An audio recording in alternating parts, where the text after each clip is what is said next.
front lines. Today, the American Secretaries of State and Defense travel to a war zone to meet with Ukraine's president in Kyiv. At home, Putin's war is contributing to pain at the pump. It's Vladimir Putin's gas price increase. Can President Biden arm Ukraine and fight inflation at the same time? I'll speak to Democratic Senator Elizabeth Warren and Ukrainian-born GOP Congresswoman Victoria Spartz next. And masks off. The CDC loses its mask fight for now. Mr. President, should people continue to wear masks on planes? That's up to them. But with variants multiplying and frustrations growing, are policies meeting the moment? White House Coronavirus Response Coordinator Dr. Ashish Jha joins me exclusively live in studio. Plus, truth hurts. The top Republican House leader caught on tape saying what he really thinks about Donald Trump and the insurrection. And it would be my recommendation we should be done. Will his public contradictions matter at all to House Republicans?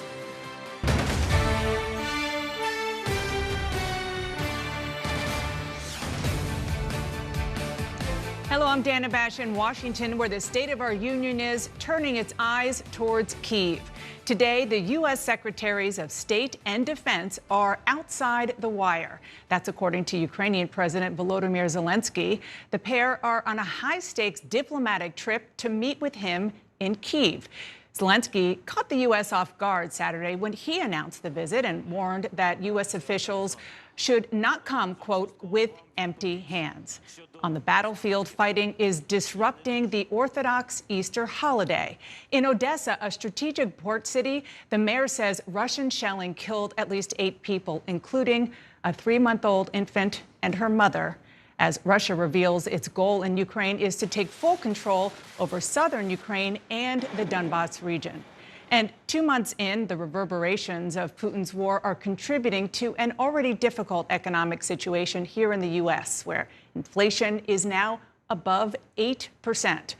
President Biden is trying to blame Vladimir Putin for high gas prices, but our first guest this morning says Democrats are going to need to address the concerns of Americans or face consequences at the polls. Joining me now, Democratic Senator Elizabeth Warren of Massachusetts, a member of the Armed Services Committee and the Banking Committee. Senator, thank you so much for joining me this morning. You wrote a new op-ed just this week warning about the economic pain that so many Americans are facing. Inflation is at a 40-year high. You have been working on economic issues your entire life. So do you think that inflation has peaked? And could the U.S. be facing a recession? Look, we have a lot of economic headwinds in front of us, but the way I see this is how families are experiencing it right now. And that is because of supply chain problems and because of price gouging from giant corporations. Families are paying more at the pump. They're paying more when they go to the grocery store. They're paying more when they try to buy hamburger. And so it is the responsibility of Congress, of the president, to get out there and make the changes we need to make to bring down those prices for families. And we can do that. We have the tools, but we got to get up off our rear ends and make it happen. Do you think that America is heading towards a recession if it doesn't act, if Congress and the president don't act? Look, we are in an uneasy economic moment, but I think talk of recession is way too early. We are doing better on unkinking the supply chain, and that helps. We also need to push back against the giant corporations that have decided not only are they going to pass along costs, they're going to take a big dollop of extra profits. And those are things that get our economy, I think the way to describe it is they get it out of whack. They get prices too high. We've got too many corporations that are doing too much profit gathering. But do keep in mind how strong many of the fundamentals are.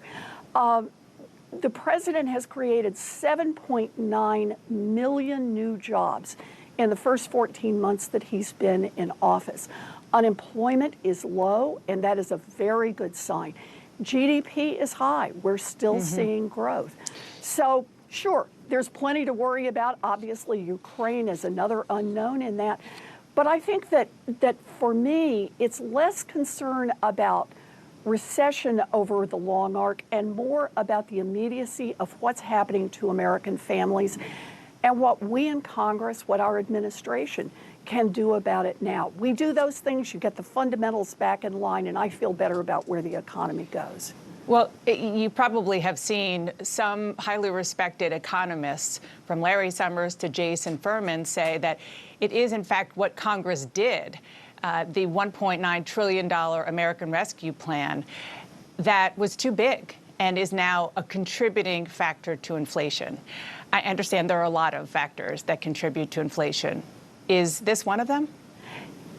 You know, Dana, when someone says too big, I hope that they go talk to the millions of small business owners whose businesses were saved because we actually put money into a rescue plan. I also hope they will talk to the millions of people who've gotten vaccinations and who've gotten free testing, because that's how we bring COVID under control, so that businesses can be open, so that this economy can move forward.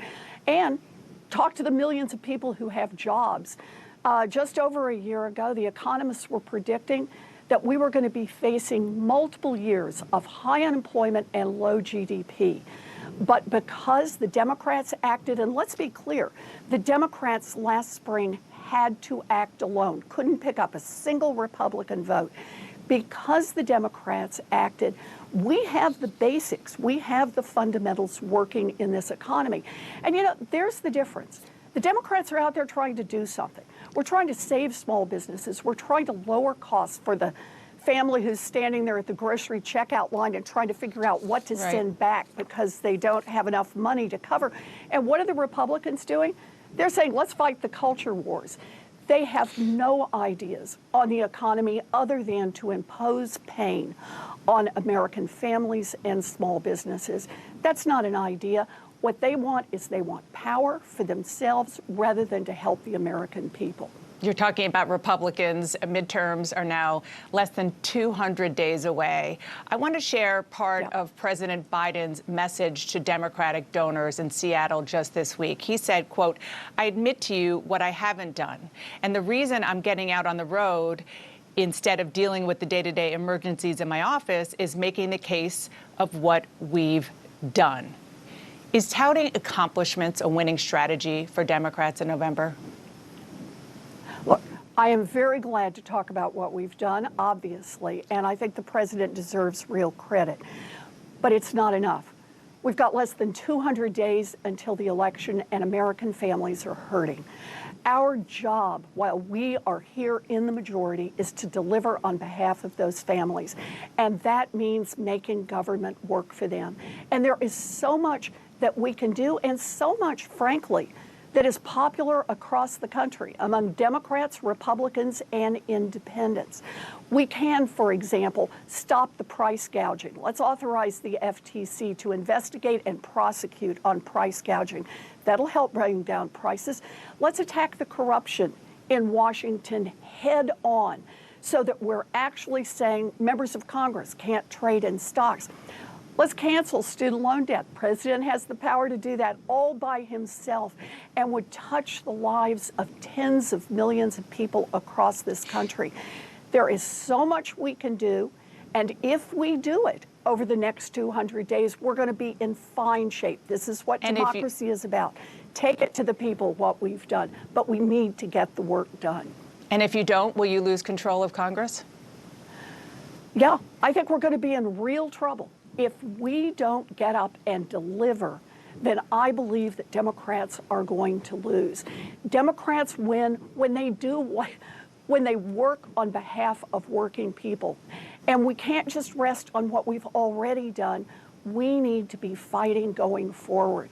There are things that the American people elected us to do, and we still need to get out there and do them. We do that, then we're going to be fine in the elections. That's how democracy works, especially when we're up against a party that just wants to fight culture wars. That's not going to help people in their lives.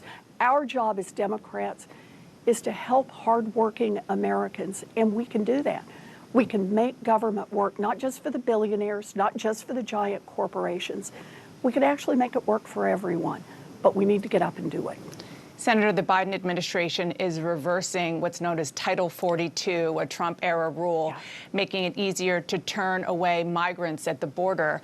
That's going to happen in less than a month. But almost a dozen of your fellow Democratic senators are expressing concerns about this. You support lifting Title 42. So what is your plan to handle a likely surge in migrants, and are you confident that they will be treated humanely? Look, Title 42 is not consistent with our values, and it doesn't keep us safer. The Biden administration is putting plans in place to deal with people who are asking for amnesty and humanitarian relief at the border. But keep in mind, we need comprehensive immigration reform. And that's something all the Democrats are on board for. We have to work out the details. We still need to be in that fight, though. That's where we need to make significant change. President Biden just unveiled another $800 million package to help Ukraine. It's more heavy artillery weapons, tactical drones, economic help, and a new refugee program. But he's almost exhausted all of the money that you and Congress approved so far. What is Congress going to do when you return this coming week? If President Biden asks for more money in order to support Ukraine, either militarily or for humanitarian relief, then I will support him in that. And I believe all of the Democrats will.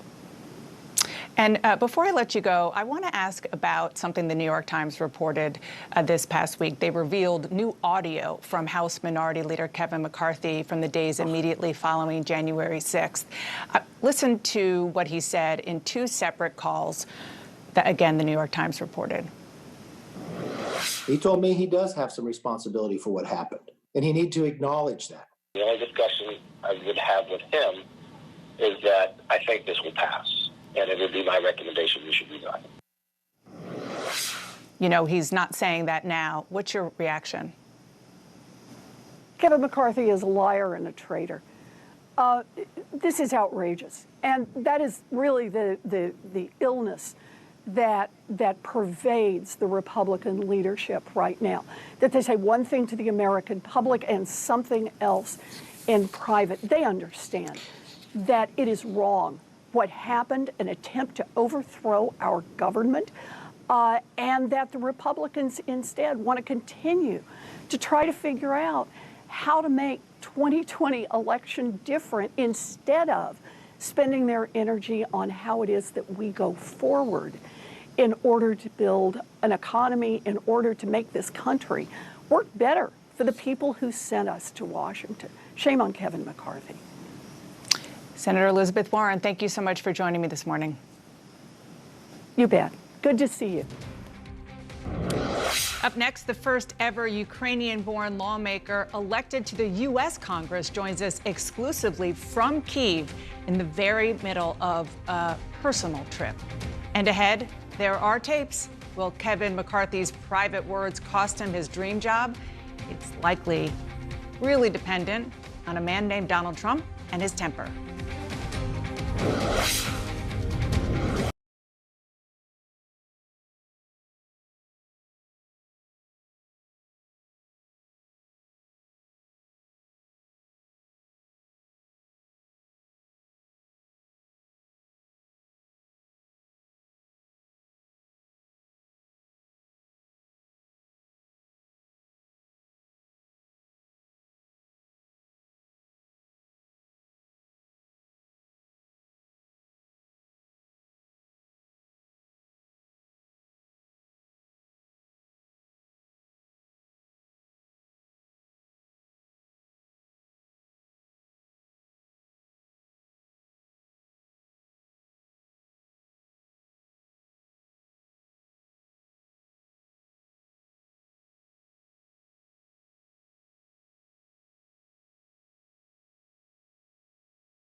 Welcome back to State of the Union, a homecoming to a hellscape. Congresswoman Victoria Spartz was born in Ukraine near Chernihiv. Both of her grandmothers are still there, living through Vladimir Putin's 8-week-old war. Spartz was on the front lines earlier this month to observe the ongoing fighting and devastation, including in Bucha, and she is back in Ukraine today to celebrate Orthodox Easter. Republican Congresswoman Spartz of Indiana joins me now from Kyiv.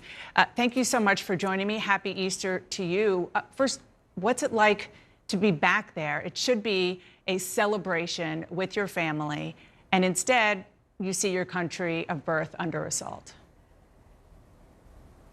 Well, thank you for having me, and thank you really for covering what's happening in Ukraine, because this is very terrific. I mean, it's terrible. It's a horrific situation, but it's also so inspiring. And I felt, that it's so important for me to go and see my grandma, who's getting very, very old, and you don't know how many Easters she's going to have, to support the people here, because they fight this big war for freedom. And I think, we as Americans, when we look at that, it makes us stronger too. But it was interesting, I talked to one of the Americans here today, and he told me, Victoria, these Ukrainians, they're more actual Americans than I thought. They really remind me of Americans, and they really inspire all of us. So I'm happy to be here to support them in these very, very difficult times. What's it like there in the capital city at this moment?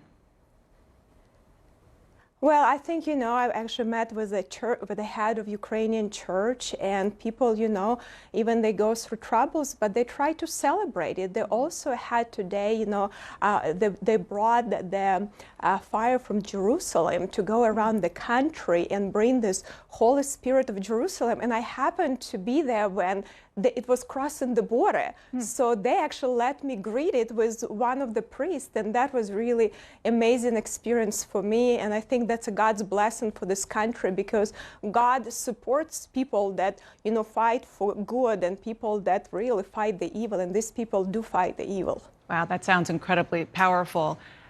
President Zelensky says that Secretary of State Antony Blinken and Defense Secretary Lloyd Austin are visiting where you are in Kyiv today. Does that send a strong enough message of solidarity from the U.S. government? Well, I think it's important. I'm glad to see some of our elected officials do come here, because, our people do support this fight, and it's important for us to be on the ground and shows that, our country stands with the people of Ukraine. I hope I send a letter to Secretary Blinken. Maybe we could bring some of that diplomats at least back to Lviv. It can help some Americans here, but also to work better with Ukrainian government. So I think we can do that. So I'm glad to see some step, and I hope President Biden will actually someday to make here to meet with President Zelensky. Prime Minister Boris Johnson came to Ukraine. I think we can do it. We're strong people. We're a strong country. We definitely can arrange for our people to come here and visit Ukrainians. And you're saying that the U.S. should reopen diplomatic facilities of some kind in Ukraine, which they currently do not have. Yeah, a lot of countries actually bring it back to Kyiv, but the least we can do actually bring it maybe to Lviv, and a lot of, in any job, whether it's a political job or diplomatic job, you do take some risks. You need to be smart, but also that's a part of your job to do your service. And if you are not on the ground, it's very difficult to do your job. So I think it's important, but it's also a strong message for Ukrainian people.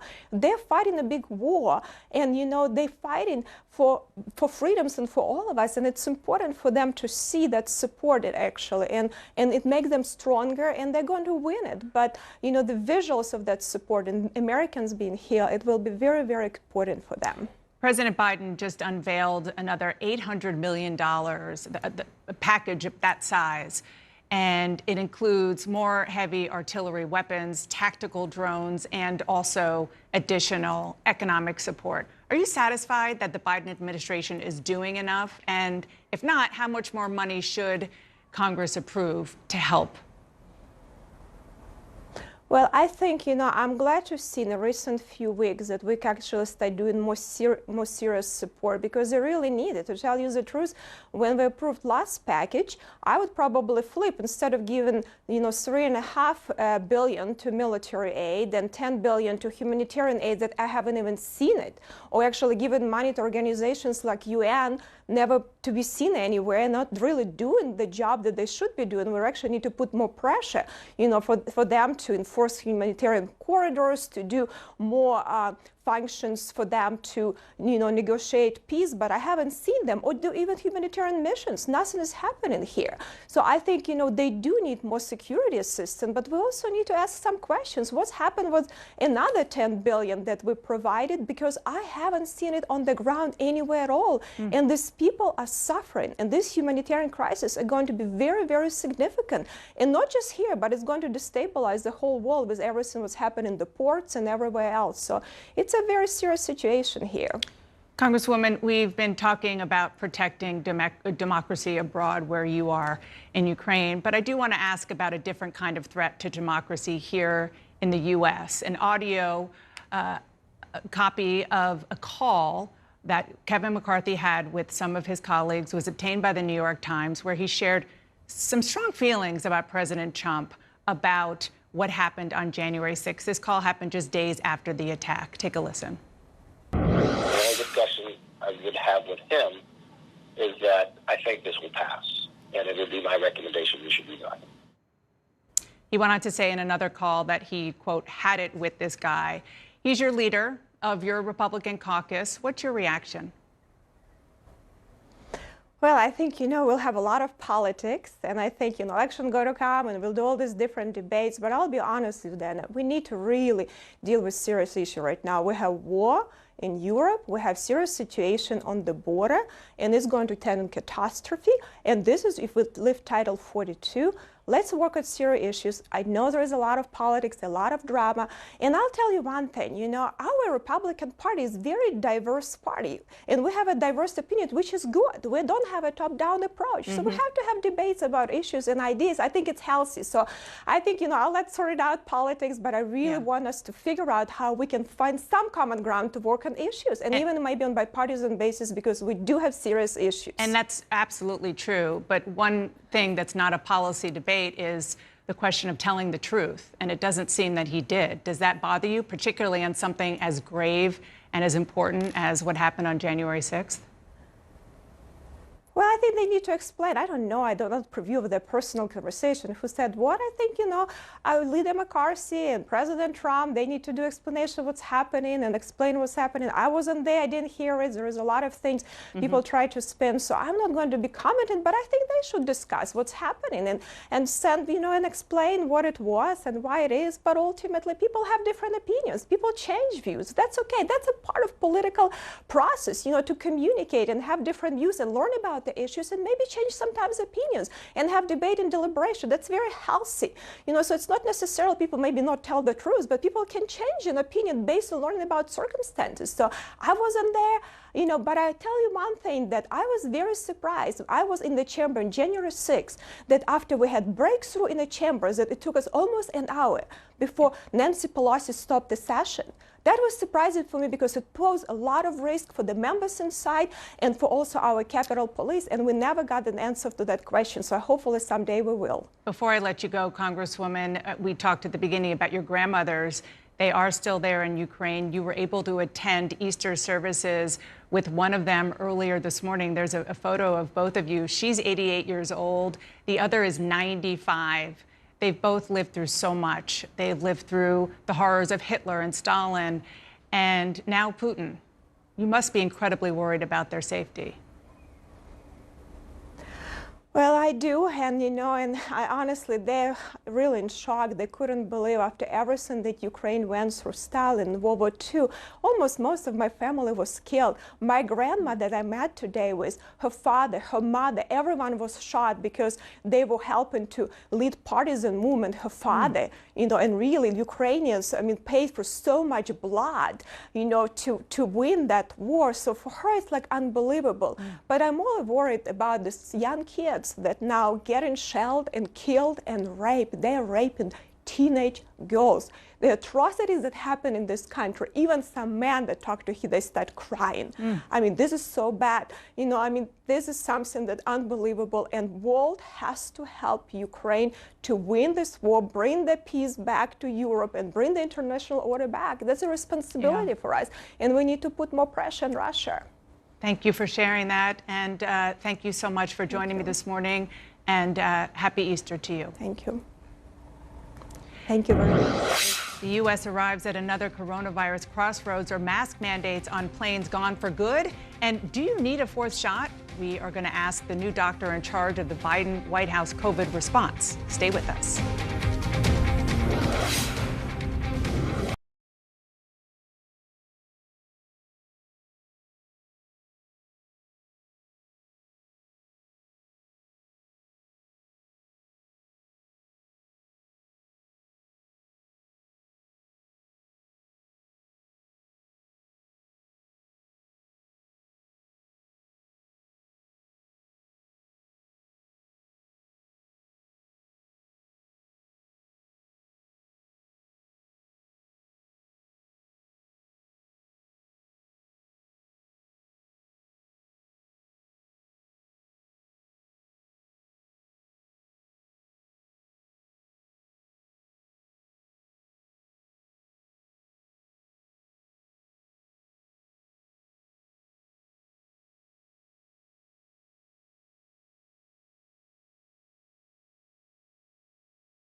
Welcome back to State of the Union. It's COVID fatigue versus COVID frustration. 2+ years into the pandemic, masks are off pretty much everywhere, including planes, trains, buses, after a federal judge ruled that that is possible. But as a new variant is driving case counts higher again, is the new normal here to stay? Well, with me to talk about that is Dr. Ashish Jha, the Biden administration's new coronavirus response coordinator. Thank you so much for being here, I should say, because it's you, especially. We both tested and tested negative before talking in person. So coronavirus is spreading. It is mutating. U.S. cases are still pretty low, but climbed more than 50% in the last 2 weeks. What will the next few months look like in your mind? Good morning. First Good morning. of all, thank you for having me here. Yes, so indeed, first of all, take a step back. We're in a much better place than we have been throughout much of this pandemic, right? More than 200 million Americans vaccinated. Hospitalizations are at their lowest in the entire pandemic since March of 2020. But you're absolutely right. Case numbers are rising, driven by this BA2 subvariant of Omicron. And we're going to watch this carefully. I mean, my expectation is that we're going to see cases go up, we're going to see cases go down. The key things, make sure that hospitalizations and deaths are not rising in any substantial way. Looking at variants, paying very close attention. Let's see where the next few months go. I'm concerned. I want to watch those numbers.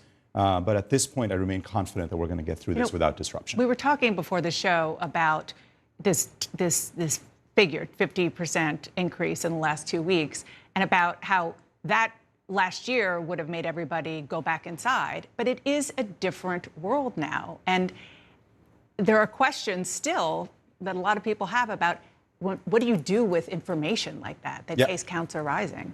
Yep. So first of all, absolutely right. We would have reacted to this differently a year ago.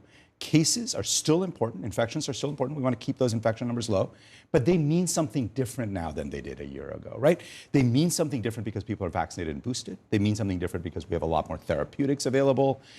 So we are going to have to change our behavior and respond in a different way as the pandemic evolves. And I think at this point, responding with care and caution, but not overreacting is critical. So one of the ways that we have changed our behavior, thanks to a federal court ruling this week, is there are no mask mandates on planes, on trains, on buses. You mentioned that deaths are at their lowest rates, hospitalization numbers are better.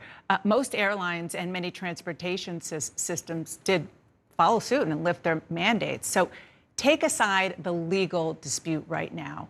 Do you believe a federal mask mandate on transportation is necessary? So let's go back to about 10 days ago when the CDC scientists asked for a 15-day extension. Why did they ask for that? What did they say they needed? All the stuff we've been talking about. New BA2, cases are rising. And they said we need a 15-day time period to assess whether that is going to lead to a big spike in hospitalizations and deaths. Anytime you have a new variant, you want to know how is it going to play out. That's what the CDC scientists asked for. I think it's really important in a pandemic to be able to do things like that, give scientists time to assess this. That was the basis for asking for that extension. I thought that was very reasonable. I wish we had been able to carry through on that. I want you to listen to what Dr. Fauci told my colleague Casey Hunt this week. I was both surprised and disappointed because those types of things really are the purview of the CDC. This is a public health issue. We are concerned about that, about courts getting involved in things that are unequivocally public health decisions. I mean, this is a CDC issue. It should not have been a court issue. Can you clarify that? What is the Biden administration position on the judicial branch and its right to have influence over public health policy? Yeah, so the judiciary plays a really important, co-equal branch of government, right? Very, very important. I believe that decisions around those should be driven by the scientists, right? Whether people should be on masks or not, that certainly is what it means to follow the science and to look at what the scientific agencies are recommending. Obviously, the judiciary has an important role to play. What you heard out of the administration, out of the Department of Justice, was the assessment that this was an incorrect decision, and the DOJ is now appealing that decision. There is so much frustration among a lot of parents who have children under 5 that there is not a vaccine yet for them. What's the holdup, and when will it get done? Yeah, I have a lot of friends with kids under 5, and I totally understand they're frustrated. I am frustrated on their behalf. Throughout the whole pandemic, we have made these determinations based on when we have evidence and data. Right now, neither Moderna nor Pfizer have yet submitted an application for an emergency authorization. We expect Moderna to do that this week. And then the FDA scientists are going to do what they have done throughout the whole pandemic, right? Which is they're going to evaluate the data. They are going to assess it for safety and effectiveness. And they're going to make a determination of when it meets their standards, they're going to make that determination. So when do you think that could be? You know, it's really hard for me sitting here to prejudge that analysis. They will move very quickly as they have throughout. I have no expectations that there are going to be any major hiccups, that this should move quickly. So You're talking it's going to be May next week. Are you talking the spring, the summer? So, I mean, again, my expectation is certainly going to happen in the next couple of months. People want to make summer plans. I understand, and that's my mental model is going to happen in the next couple of months. If you look at the timeline of how we've done this in the past, that's been the timeline. I'm expecting that to be, again, what happens here. Very hard to prejudge a specific date and time. We really have to let them do their work. We want to be fast, but we want to get it right. Dr. Aziz Shah, thank you so much. Again, nice to see you in person. Nice to see you in person. Thank you. And Florida's governor tells Disney, just stick to cartoons. What does the latest front in the culture war mean for the midterms? We're going to talk about that and much more with our panel. They're here after a quick break.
Did you tell House Republicans on their January 11th phone call that President Trump told you he agreed that he bore some responsibility for January 6th? I'm not sure what call you're talking about. I've been very clear to the president. He bears responsibilities for his words and actions. He told me he does have some responsibility for what happened, and he needs to acknowledge that.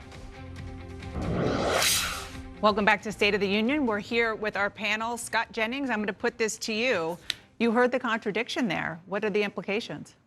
Well, I don't think there are really any implications because it doesn't seem like the House Republican Conference is revolting against Leader McCarthy. It doesn't sound like Donald Trump, from the reporting, is upset with Leader McCarthy. And I think if I were in his shoes, I would just pivot back to what the midterm is going to be about. Inflation, crime, immigration, and those issues that matter most to the American people. I'm sure as he gets beyond the election and if Republicans win the House, some people will try to make hay out of this. But I don't get the feeling today that this is going to have any impact whatsoever on his attempt to become Speaker after the Republicans win. Alyssa Farah-Griffin, you worked in the House for a Republican member. You worked in the Trump White House. You heard that President Trump, Scott referred to this, told the Wall Street Journal he's not mad at McCarthy. I think it's all a big compliment, frankly. Yeah, I think right now Donald Trump is actually kind of relishing the fact that he's gotten people to flip so much since where they were on January 7th. I would disagree a tiny bit with Scott. It does not have any impact on the midterms. You're right about that. But I think I was in the House in 2015 when McCarthy was denied the speakership by the rightmost flank. That rightmost flank is going to be much larger after these midterms, and they're going to use every piece of leverage they have either to get one of their own into leadership or to get some real extractions out of him. So my prediction is you're going to see about a year of Kevin McCarthy having to really suck up to the Marjorie Taylor Greenes, the Paul Gosars of the world to keep those people in line, which is unfortunate for countless reasons. Well, it remains to be seen. So we've heard these tapes leak. Who knows if there will be more? And also, it's not as if Donald Trump takes a position and always sticks with it. So we may see him wake up tomorrow and change his mind. But I just wish that Republicans could be more brave in public. It reminded me of a meeting that I had with someone over in our state Senate who told me, don't you dare leave here and tweet and say we had a good meeting. If only we could talk in public about how we get along and how we work across party lines, and I think the country would be in much better shape. A Republican said that to you in Georgia. Absolutely. A Republican leader who shall remain nameless. Absolutely. First of all, I think one of the lessons is also don't lie. I mean, we've seen this time and time again in crisis communications. Once you lie and there is a tape of any sort, then you're in bigger trouble. But the reality is the hypocrisy from the Republican Party, saying one thing in private, then saying something else in public is just, I mean, do you really want to be seen like that to the American people when this issue shouldn't be political? Sochi, I say this with respect, you sound like a Democrat. Because what Scott just said is there is no lesson here. It doesn't matter. Well, the question is what happens next? I mean, you know, there are some crisis communications lessons to be learned here, perhaps. But are there? But is this even a crisis? Sure. Well, and isn't it a crisis that it's not a crisis? I mean, it overtook a couple of news cycles. But the question is, you know, 6 months from now, 8 months from now, a year from now, is this going to have any impact on his seeking this? And I just don't personally believe that it is, because his constituents are the House Republican Conference. His constituency is not, you know, with all due respect to J-Mart, the New York Times. And so his constituents don't seem upset about it in this moment, and if they don't get that way over time, and if Republicans win a big victory, I just don't see them holding it against him. I do think it's emblematic of a bigger problem in the Trump era, which is for the last 5+ years, Republicans have said something very different privately than they've said publicly. I'm somebody, and I'm sure I was guilty of it at some point as well, but where you have so many elected officials that I talk to who privately will say they don't want to see him in office, they're tired of what he was doing, the way that he's conducted himself since leaving, but then publicly are going to stand with him. I think that's problematic, and it's revelatory to the public. They don't really fall for that. I think that this will have an impact over time. Let's talk about what's happening in Florida and how that impacts politics across the country. Ron DeSantis, the governor there, signed a law stripping Disney of its special status over criticism of Florida's law, which bans certain discussion about sexual orientation and gender identity in schools. Just a few weeks ago, right at this table, I asked a different Republican governor, Larry Hogan of Maryland, about that. The whole thing seems like just a crazy fight. He wants to criticize Disney for expressing how they feel about that bill. I mean, they have every right to it. We have a thing called freedom of speech. Mm-hmm. They can come out and say what they think. You're a former mayor of a southern city. Do you think that there is something there that Republicans are kind of grabbing onto that is politically potent? Yeah, I think this is a very dangerous area. We saw it in Georgia when there was criticism from Delta Airlines over the new voter bill. There was an attempt to take away $35 million in gas tax credits.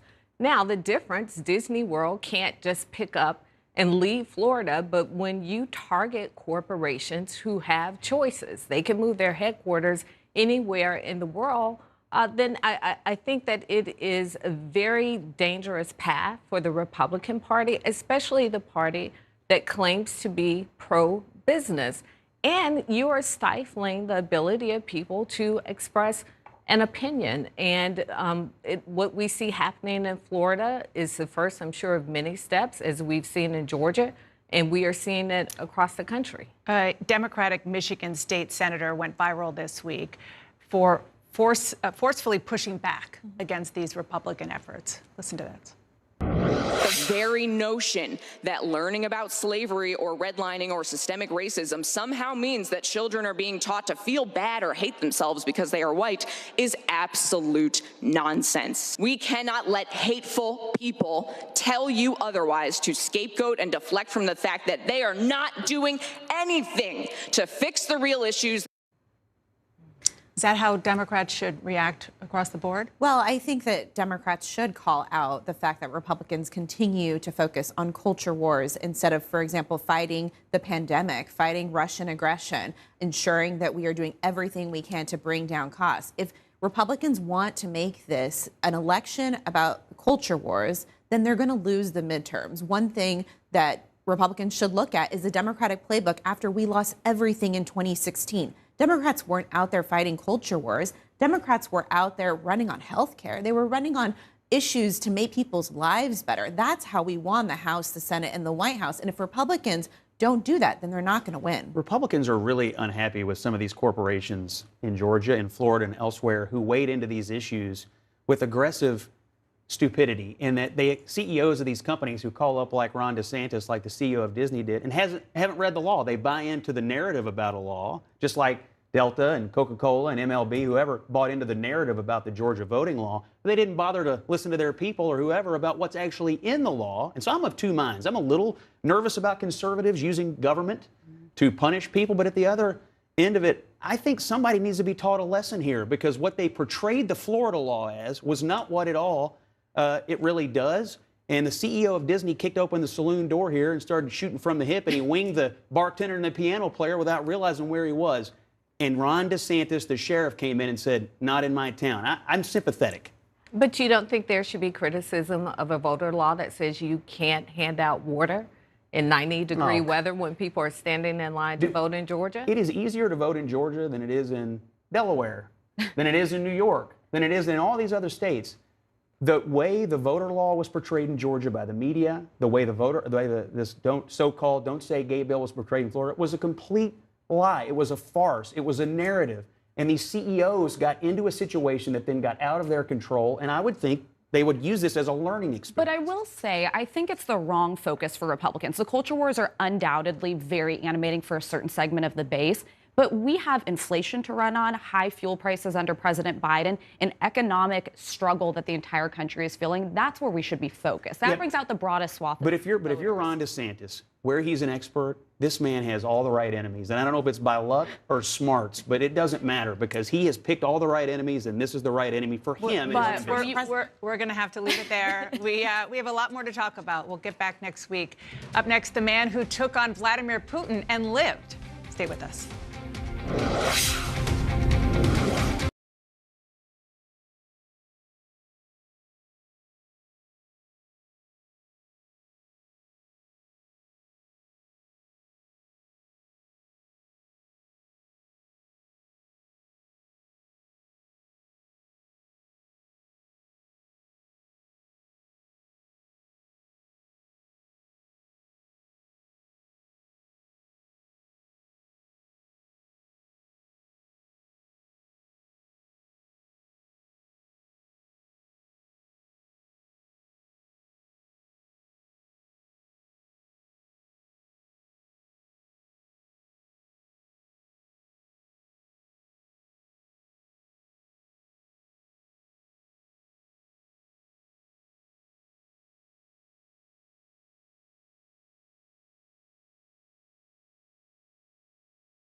coming week is Yom HaShoah, Holocaust Remembrance Day in Israel, but commemorated worldwide.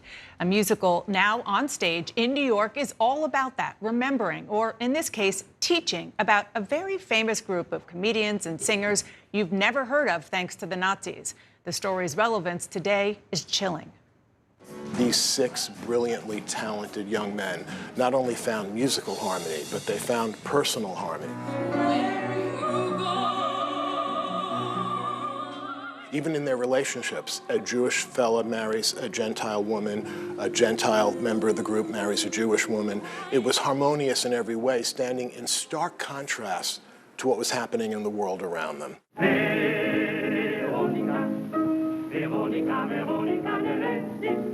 We don't know them in America, but they were so famous that the story is even weirder because what happened to them, they just disappeared. All their records were destroyed. All their movies, 12 movies, were burned. They just annihilated them after being so tremendously popular around the world.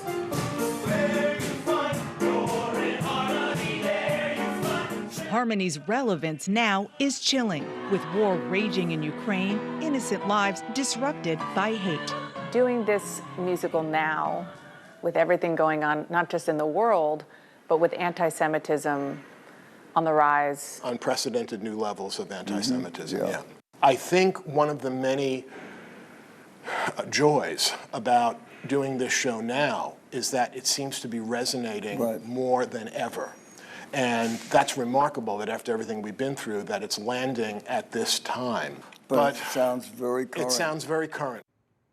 And you can watch my special, Being Barry Manilow, on demand. Tonight, the unbelievable true story of the man who took on Putin and lived to expose the truth. The Sundance Award-winning CNN film Navalny premieres tonight at 9 p.m. right here on CNN.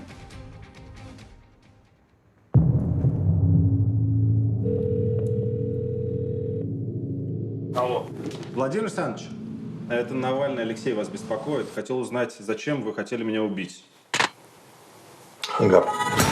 Remarkably, Vladimir Putin faces a legitimate opponent, Alexei Navalny. I don't want Putin being president. Я прекращу войну. If I want to be a leader of a country, I have to organize people.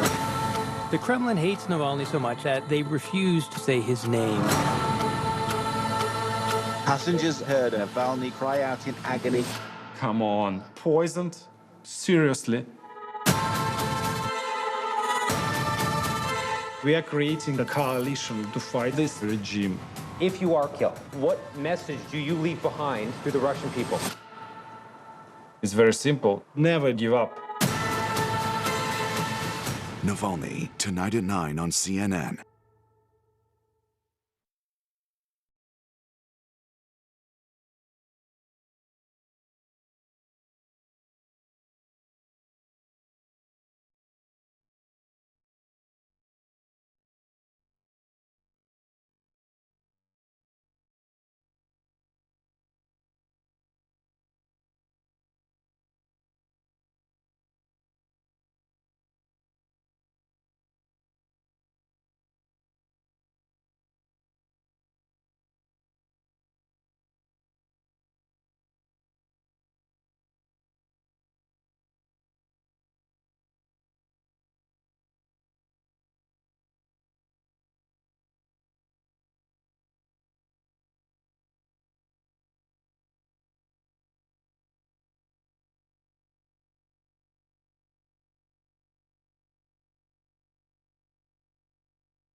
This is GPS, the global public square. Welcome to all of you in the United States and around the world. I'm Fareed Zakaria, coming to you live from New York. Today on the program, Vladimir Putin's war in Ukraine. What comes next? First, I'll talk to General Mark Hertling about Russia's new eastern offensive and Ukraine's efforts to counter it. Then, President Zelensky announces a high-level visit of the American Secretaries of State and Defense to Kyiv today. David Miliband, Kishore Mahbubani, and Anne-Marie Slaughter will join me to talk about aid to Ukraine, sanctions, the refugee crisis, and more. And as another Earth Day passes, we will bring you a big idea about how to wean countries like China and India off coal. But first, here's my take. The next phase in the war in Ukraine is now apparent. Over the next few weeks and months, Russian forces will try to expand control of their occupied territories in eastern Ukraine and dig in. The Ukrainian army and people will resist fiercely, and low-grade battles will likely persist in these areas as they have in Donbass since 2014. That means the only way out of this conflict is to put enough pressure on Russia to force it to the negotiating table and seek sanctions relief in exchange for a peace deal. To achieve this, the coalition against it needs the staying power to maintain and even ratchet up sanctions and embargoes against Moscow. And that is only conceivable in a scenario in which energy prices come down from their current highs. If oil prices remain over $100 a barrel, and they could easily go much higher, Europe will soon enter a recession, and the entire global economy will see a drop-off of growth and political backlash against the sanctions. This would almost certainly mean the collapse of the coalition against Russia, as countries would search for ways to gain cheaper energy. That is surely Vladimir Putin's hope. The only plausible path to keep the pressure on Russia while not crippling the global economy is to get oil prices down. And the only sustainable way to do this is to get the world's largest swing producer, Saudi Arabia, as well as other Gulf states such as the UAE and Kuwait, to increase production of oil. American oil production is expanding as fast as it can. There are other paths worth trying, such as easing the embargo on Venezuela and returning to the Iran nuclear deal. But the Gulf states can easily expand production by millions of barrels a day and keep those supplies flowing well into the future. Yet despite several entreaties by the United States, Saudi Arabia and the UAE have refused to significantly increase production. And that brings us to the central issue, Mohammed bin Salman, the Crown Prince of Saudi Arabia. In the past, Biden has called Saudi Arabia a pariah. He has yet to hold a formal meeting with bin Salman. In return, MBS, as he's often called, has refused American requests to increase oil production and has moved to strengthen his relations with Russia and China. In a soon-to-be-published Council on Foreign Relations special report, Stephen Cook and Martin Indyk propose a grand bargain in which the U.S. would improve relations with the MBS and make more explicit pledges to protect Saudi Arabia in return for a series of Saudi moves, from ending the war in Yemen to recognizing Israel to taking more explicit responsibility for the murder of journalist and Washington Post contributing columnist Jamal Khashoggi. It is an idea worth taking seriously and expanding to include the UAE, other Gulf states, and Egypt.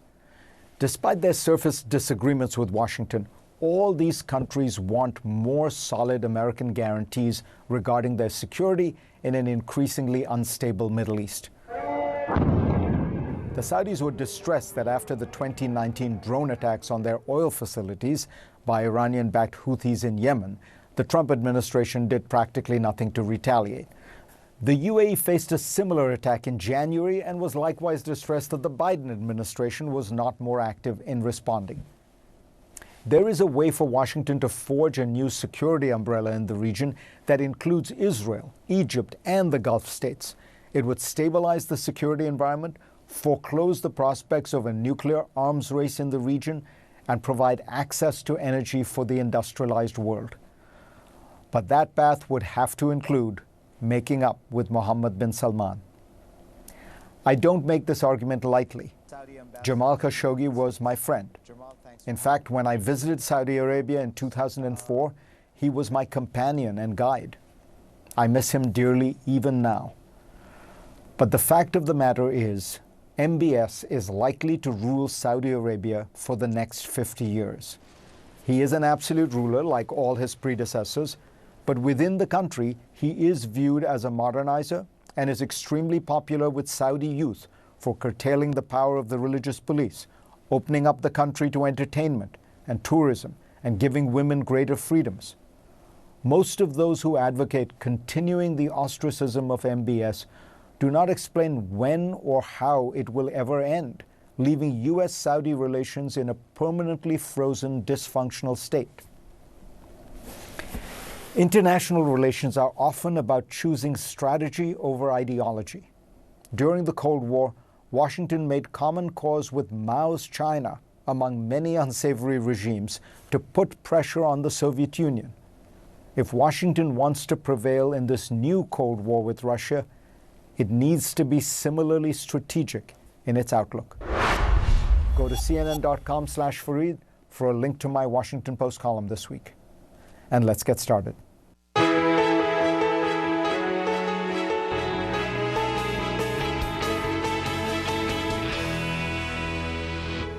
Today marks 60 days of Putin's war in Ukraine. This week, Russia began an offensive in the Donbass region, and the military revealed its goal was to assert full control over the south of the country. But the Ukrainian resistance is strong. They remain in control of certain key cities, and President Zelensky expressed confidence that Ukraine would defeat Russian forces now that his pleas for arms have finally been answered. I wanted to get an assessment of this new Russian offensive and of Ukraine's ability to counter it. I'm joined by CNN military analyst General Mark Hertling. General, the Russians have put an enormous amount of firepower and manpower, and you can see it in the ravaging of a town like Mariupol. Is Russia going to prevail because of that, just the sheer force of that Russian firepower? You know, Fareed, the Russian artillery is in great quantity, and quantity has a quality all of its own.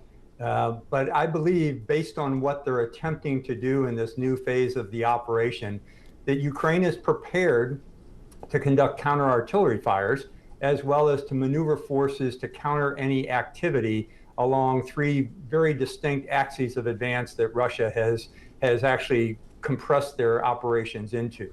You know, you're talking about three zones of operations, from Kharkiv southeast into the Donbass, from the north and east of Zaporizhia into the Donetsk Oblast, and in the Kherson-Mykolaiv axis along the Black Sea.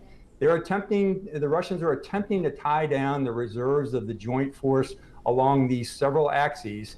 And at the same time, they're going to continue this long-range harassing missile fire and rocket fire into some key major cities, which they have no intent of taking right now. It's just to deflect the attention of the Ukrainian government and the Ukrainian military to help save their civilian population.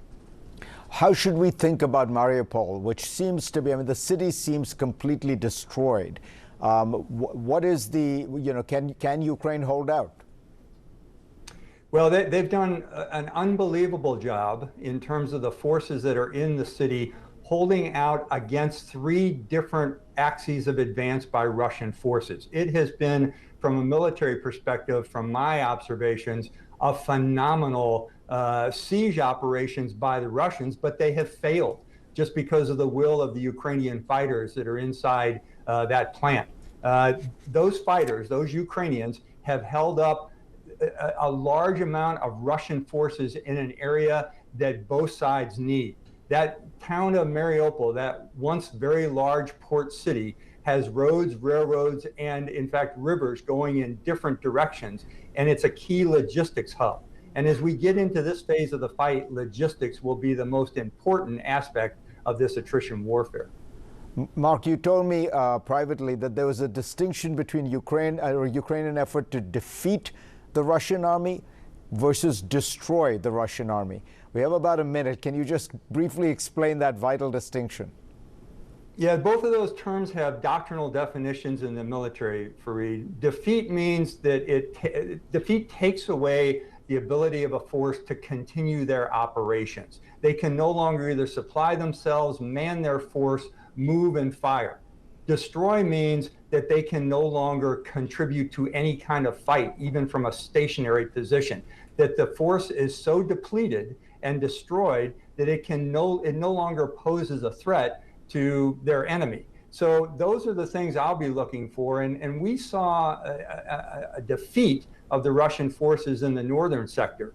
What I'm seeing the potential for is Ukraine to destroy the remaining forces of the Russian army with the kind of artillery forces. But there's a danger in that too. It will put Mr. Putin on the true horns of a dilemma if he no longer has a security force to execute his desires and his strategic objectives. I assume you mean that he can then escalate with missiles and such. Mark Hertling, pleasure to have you on. Pleasure, Fareed. Thank you. Next on GPS, the West is as engaged as it's ever been in the war in Ukraine. But what about the rest of the world? I'll discuss with an all-star panel when we come back.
The West's arms to Ukraine have undoubtedly boosted the country's defense. But what is the West's long game to secure peace in Ukraine and in Europe?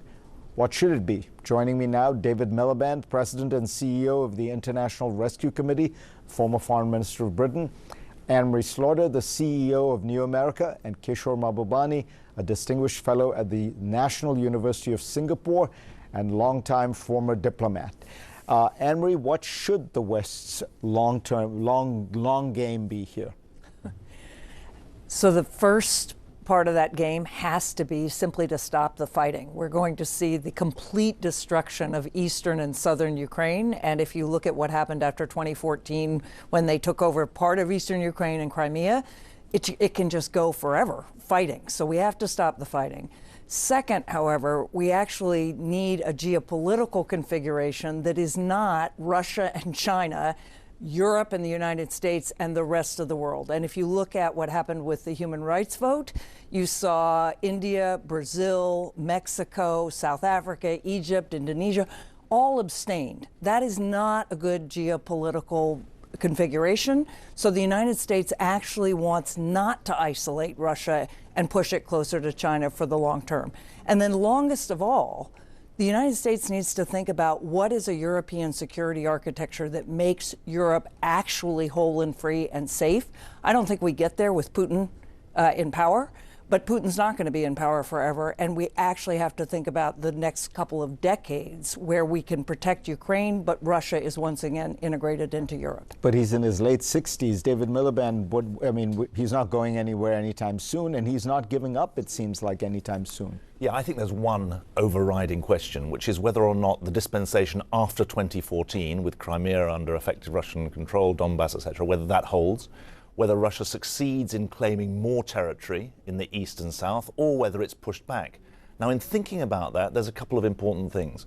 One, the lesson of the last 30 years to me, or one of the lessons, has been an underestimation of the agency of the Ukrainians themselves. They are center stage in this, and the first choice is for them, not for the West. If they want to fight for their country, that's their choice. Secondly, I do think we have to understand that at stake here is, on the one hand, a world of anarchy, because that is what is being unleashed in Mariupol and elsewhere, versus some kind of rules and some kind of order. And that's why the framing that I think the West should be adopting is not democracy versus autocracy, but rules versus anarchy. I think that's a really fundamental part of this.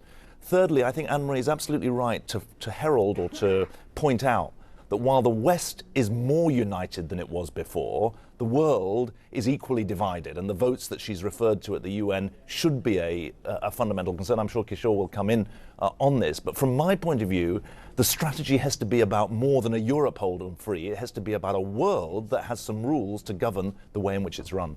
Kishore, let's get to precisely this issue. Why is it that, when people think about democracy versus autocracy, the problem with that formulation, as David very well put it, is some of the world's largest democracies are at best sitting on the fence. India, Indonesia, Brazil, even Mexico. What do you think is going on from your perspective? Well, I think, as you know, when Russia invaded Ukraine, most of the world was horrified. It was terrible. And there was a great global consensus against it. But now I share the concerns of Anne-Marie and David that clearly the West, as you know, represents 12% of the world's population. 88% lives outside the West. And in the perception of the 88% has shifted in the last 2 months or so. And what they see now is, on the one hand, and I agree with David, there's a legal, moral dimension here where what Russia is doing is wrong. But the rest of the world can also see that this is a geopolitical game where the West is trying to weaken Russia and not really searching for peace in Ukraine. And therefore, the rest of the world is saying, okay, if that's going to be your game in Ukraine, if you want to weaken Russia, you want to weaken Putin, that's your agenda. That's not our agenda. Our agenda is to create a better world of rules and predictability. And that's what the rest of the world will want to see. Some kind of clear idea of where are we going with all these moves in Ukraine. What's the destination? But Kishore, it's Putin who doesn't want to negotiate. And until the Russians feel that they are forced to the negotiating table, you're not going to get a peace deal. Zelensky has from day one offered to negotiate and has offered major concessions publicly, like Ukrainian neutrality and no NATO. It is Putin who is not doing it because it appears he wants greater control over Ukraine. What do you do then? Well, you know, I was a diplomat for 33 years, Farid, as you know. And in diplomacy, it's not what people say publicly that is their position. It's what they're prepared to negotiate privately. And as you know, our good friend Henry Kissinger suggested a formula in 2014 in his Washington Post article. And I actually do believe that what Henry Kissinger proposed in 2014, of course, it's got to be amended because we're in 2022, the basic outlines where Ukraine is free to choose its own destiny, free to join the European Union, but not join NATO clearly and explicitly, and also work out some kind of compromise between the eastern and western sections of the country. Don't ban Russian from the country, for example. So there are ways and means of achieving a diplomatic settlement, and that's the tragedy of Ukraine, because the outline of a settlement was given by Henry Kissinger 8 years ago. David Miliband, you know, again, it feels to me like Zelensky has proposed variations of what Kishore is talking about. I think you're right. Remember, George Kennan said 50 or 60 years ago, Russia's tragedy is that it can only see Ukraine either as a vassal or an enemy. And what he said then, it's actually Russia's crime today, because what they've done is invade a neighboring state. And the challenge that you're laying down, I think, is absolutely right. The Ukrainians are not the aggressors here. The unspeakable scenes that we're seeing in Mariupol, that I fear are going to be repeated in other parts of the east of the country, where there's more besiegement to come. What we have here is a classic scissors effect, where the greater and greater misery within Ukraine is going to find ripple effects around the world, because remember the impact on food prices, the impact on energy prices, the impact on, in fact, at a time of a global debt crisis that's looming for too many emerging economies. Those are forces that have been unleashed by this invasion. But it's not an invasion that has been precipitated by any actions on the part of the Ukrainians. And that's why I come back down to this question that the choice lies in Moscow. If it insists on seeing a vassal or an enemy next door in Ukraine, it's a recipe for the kind of pulverization, obliteration that's going on at the moment. All right, stay with us. We're going to come back. We're going to talk more about Russia-Ukraine, but also about the French elections, which are going on as we speak.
And we are back with David Miliband, Anne-Marie Slaughter, and Kishore Mahbubani in Singapore.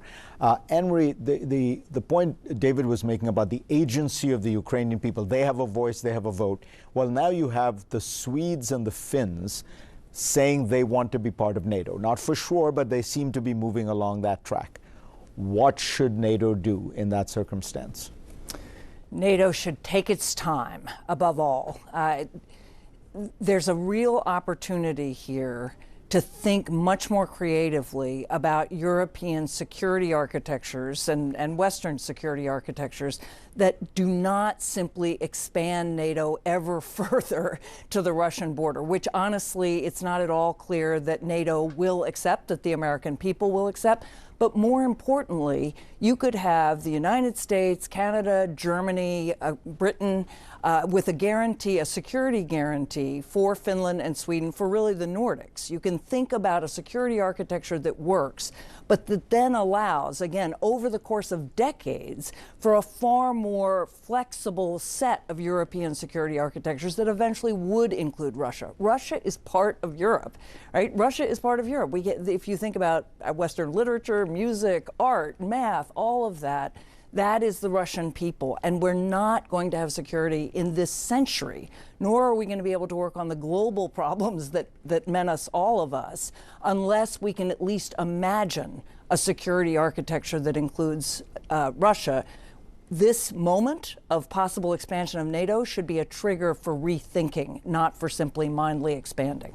Quick thought on that, and then I want to ask you, Macron seems like he's going to win in France, but with a much lower margin than he did the last time, than Chirac did against Marine Le Pen's father.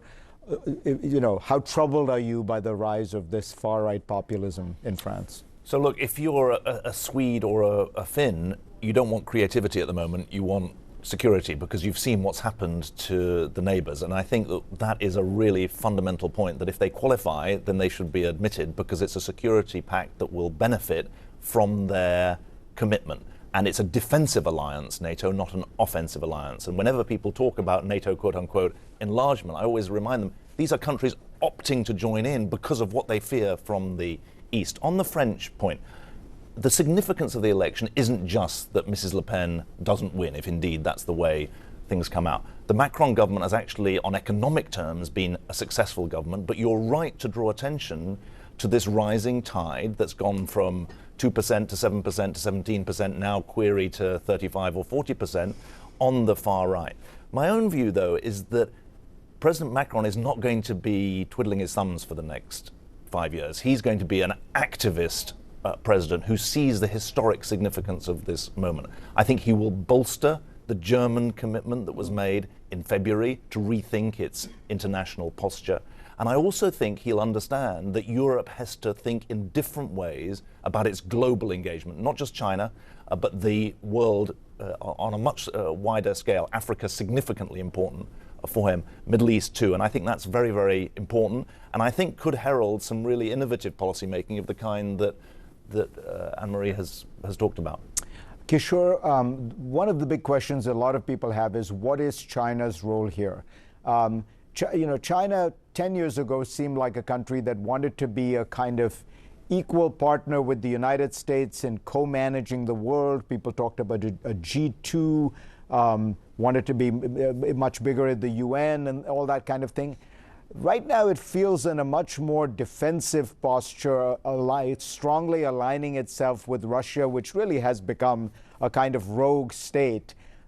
Is this where China wants to be, the kind of in the alliance of Russia, North Korea, Iran, Venezuela? You know, those are the countries that have voted with Russia. What do you think? How do you think China is looking at this? Well, there's no doubt that China has lost out as a result of the Russian invasion of Ukraine. In many ways, there's global instability, there's been Western solidarity, the global economy is going down. But at the same time, the fundamental directions of China haven't changed. Because China, at the end of the day, is still the biggest beneficiary of the 1945 rules-based order that the West gifted to the world, China is the world's #1 trading power. And I want to emphasize a key point. East Asia, which has got the world's largest share of population, is at peace. The guns are silent. And the reason why the guns are silent is that in this region, there's a series of pragmatic accommodations. So on a somewhat metaphysical level, the West has got to stop seeing the world in black and white terms and see it in terms of shades of gray. And believe me, that China will be much happier being integrated with the whole world and not just be seen just as an ally of Russia, because they don't see that necessarily as a long-term asset. So the game that is being played in East Asia is a complex one where you have like a kaleidoscopic arrangement in this region. And that's what you need in Europe, as Anne-Marie said. Don't make it a black and white issue between NATO and Russia. Include Russia and include China. Include Russia even with Putin waging this war, or wait it out? Well, I think at the end of the day, you have to ask yourself a simple question. Farid, I completely agreed with you when you opened this program by saying that the US must have an accommodation with Mohammed bin Salman. You're right, he's done terrible things. But in the same way, Putin has done terrible things. But is he going to go away? And this is the fundamental mistake.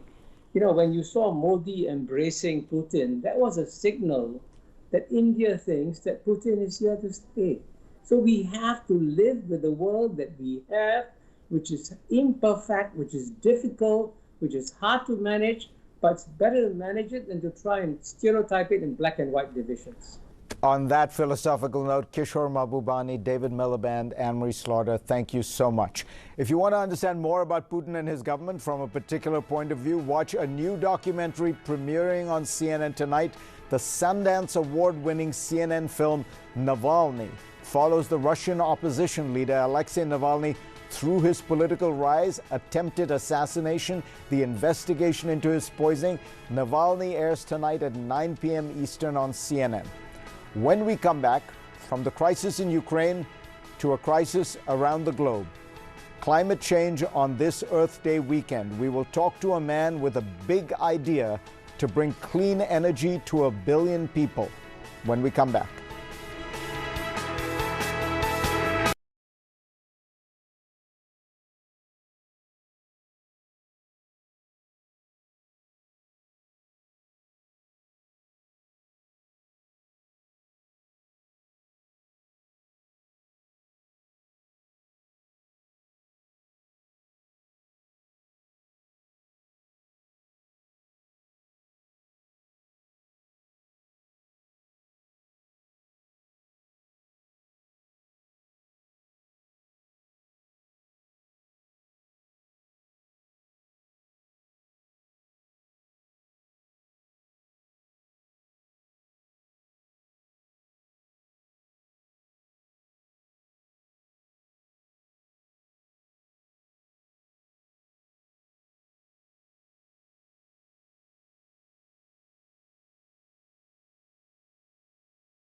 Friday was Earth Day, a reminder that amid all the acute crises in the world today, the long-term climate crisis rages on.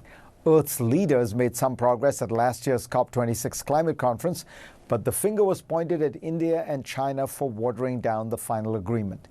It highlights the frustration felt by many climate activists. No matter how much they reduce carbon emissions in their own countries, India and China remain addicted to coal. Well, the Rockefeller Foundation leads a group of organizations that have a big idea.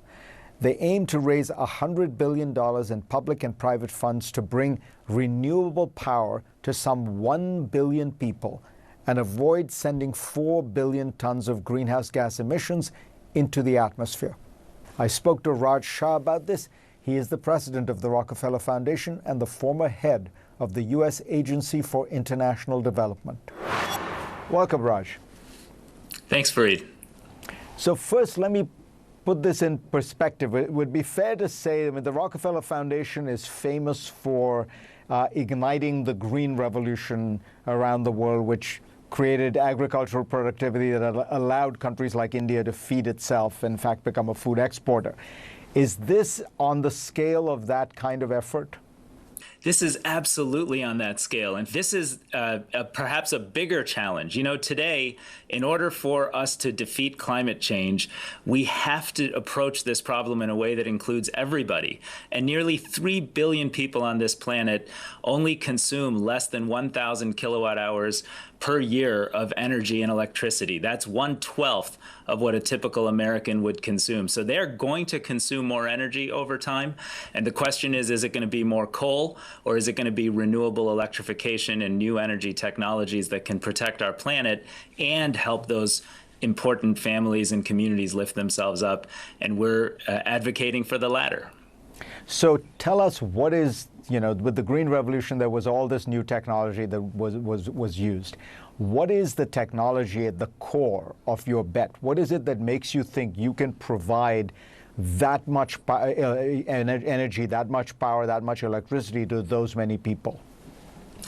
Well, the answer to that question is really renewable energy systems.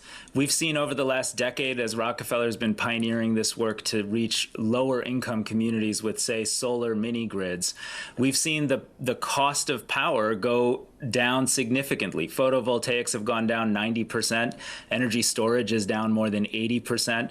We're about to make a huge leap into lithium ion phosphate battery storage for stationary grids and small mini and microgrids. It's now cheaper to provide power this way than it is to provide it through either dirty diesel generators or coal connected to grids that try to reach into these communities and do so poorly. So I've walked through these communities and seen. Why is the market not doing it already? Why do we need the Rockefeller Foundation?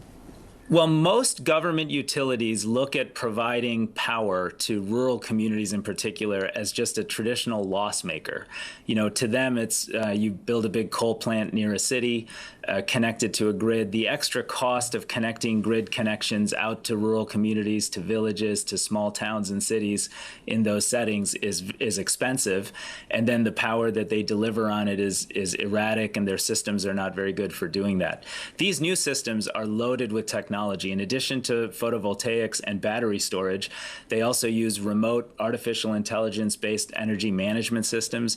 We have smart meters that allow a very poor household to pay for only what they consume and do so via their phone and do it very efficiently so that these systems are economically productive. And frankly, because these work, we've partnered with Tata Power, which is now rolling out 10,000 of these systems in India.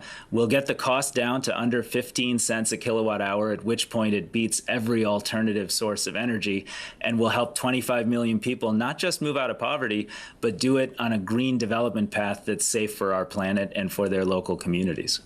When will we see real results on this kind of scale you're describing? Because as you said, so far what you've done is impressive, but small scale. When will we see millions and millions and millions of people on these grids?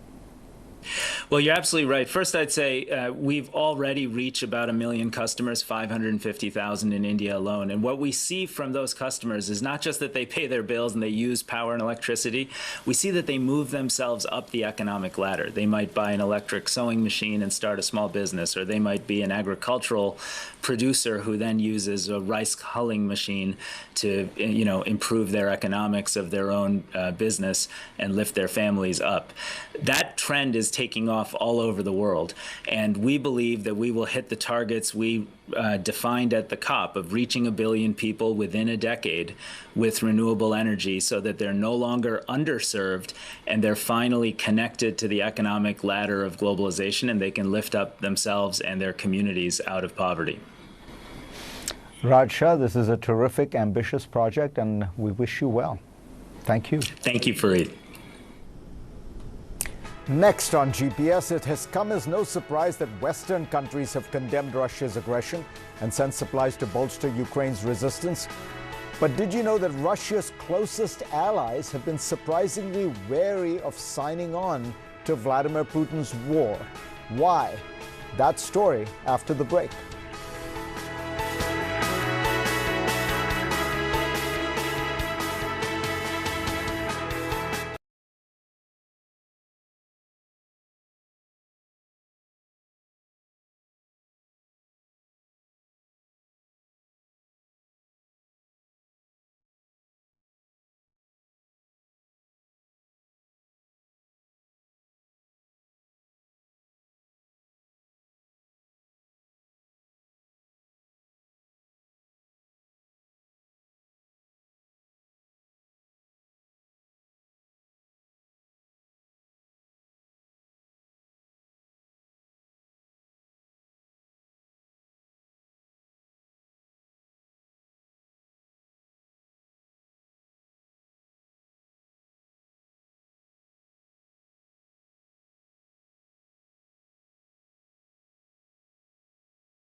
And now for the last look.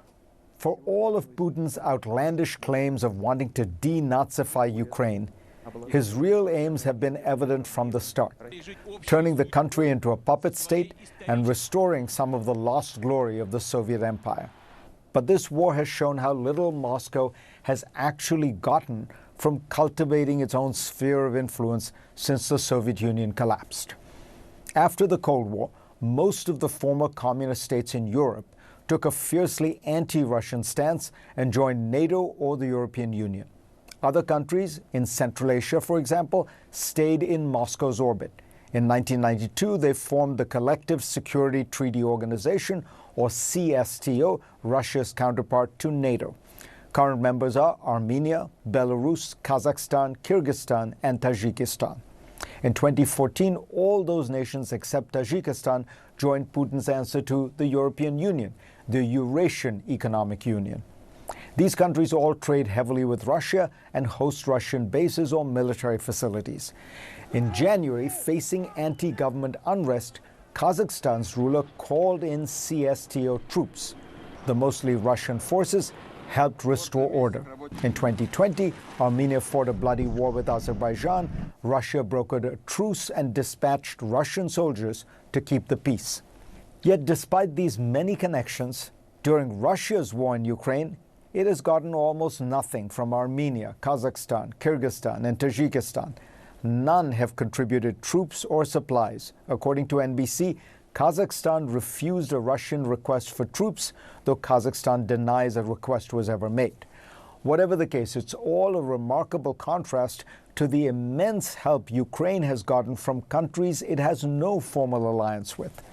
Even Kazakhstan has sent humanitarian aid to Ukraine.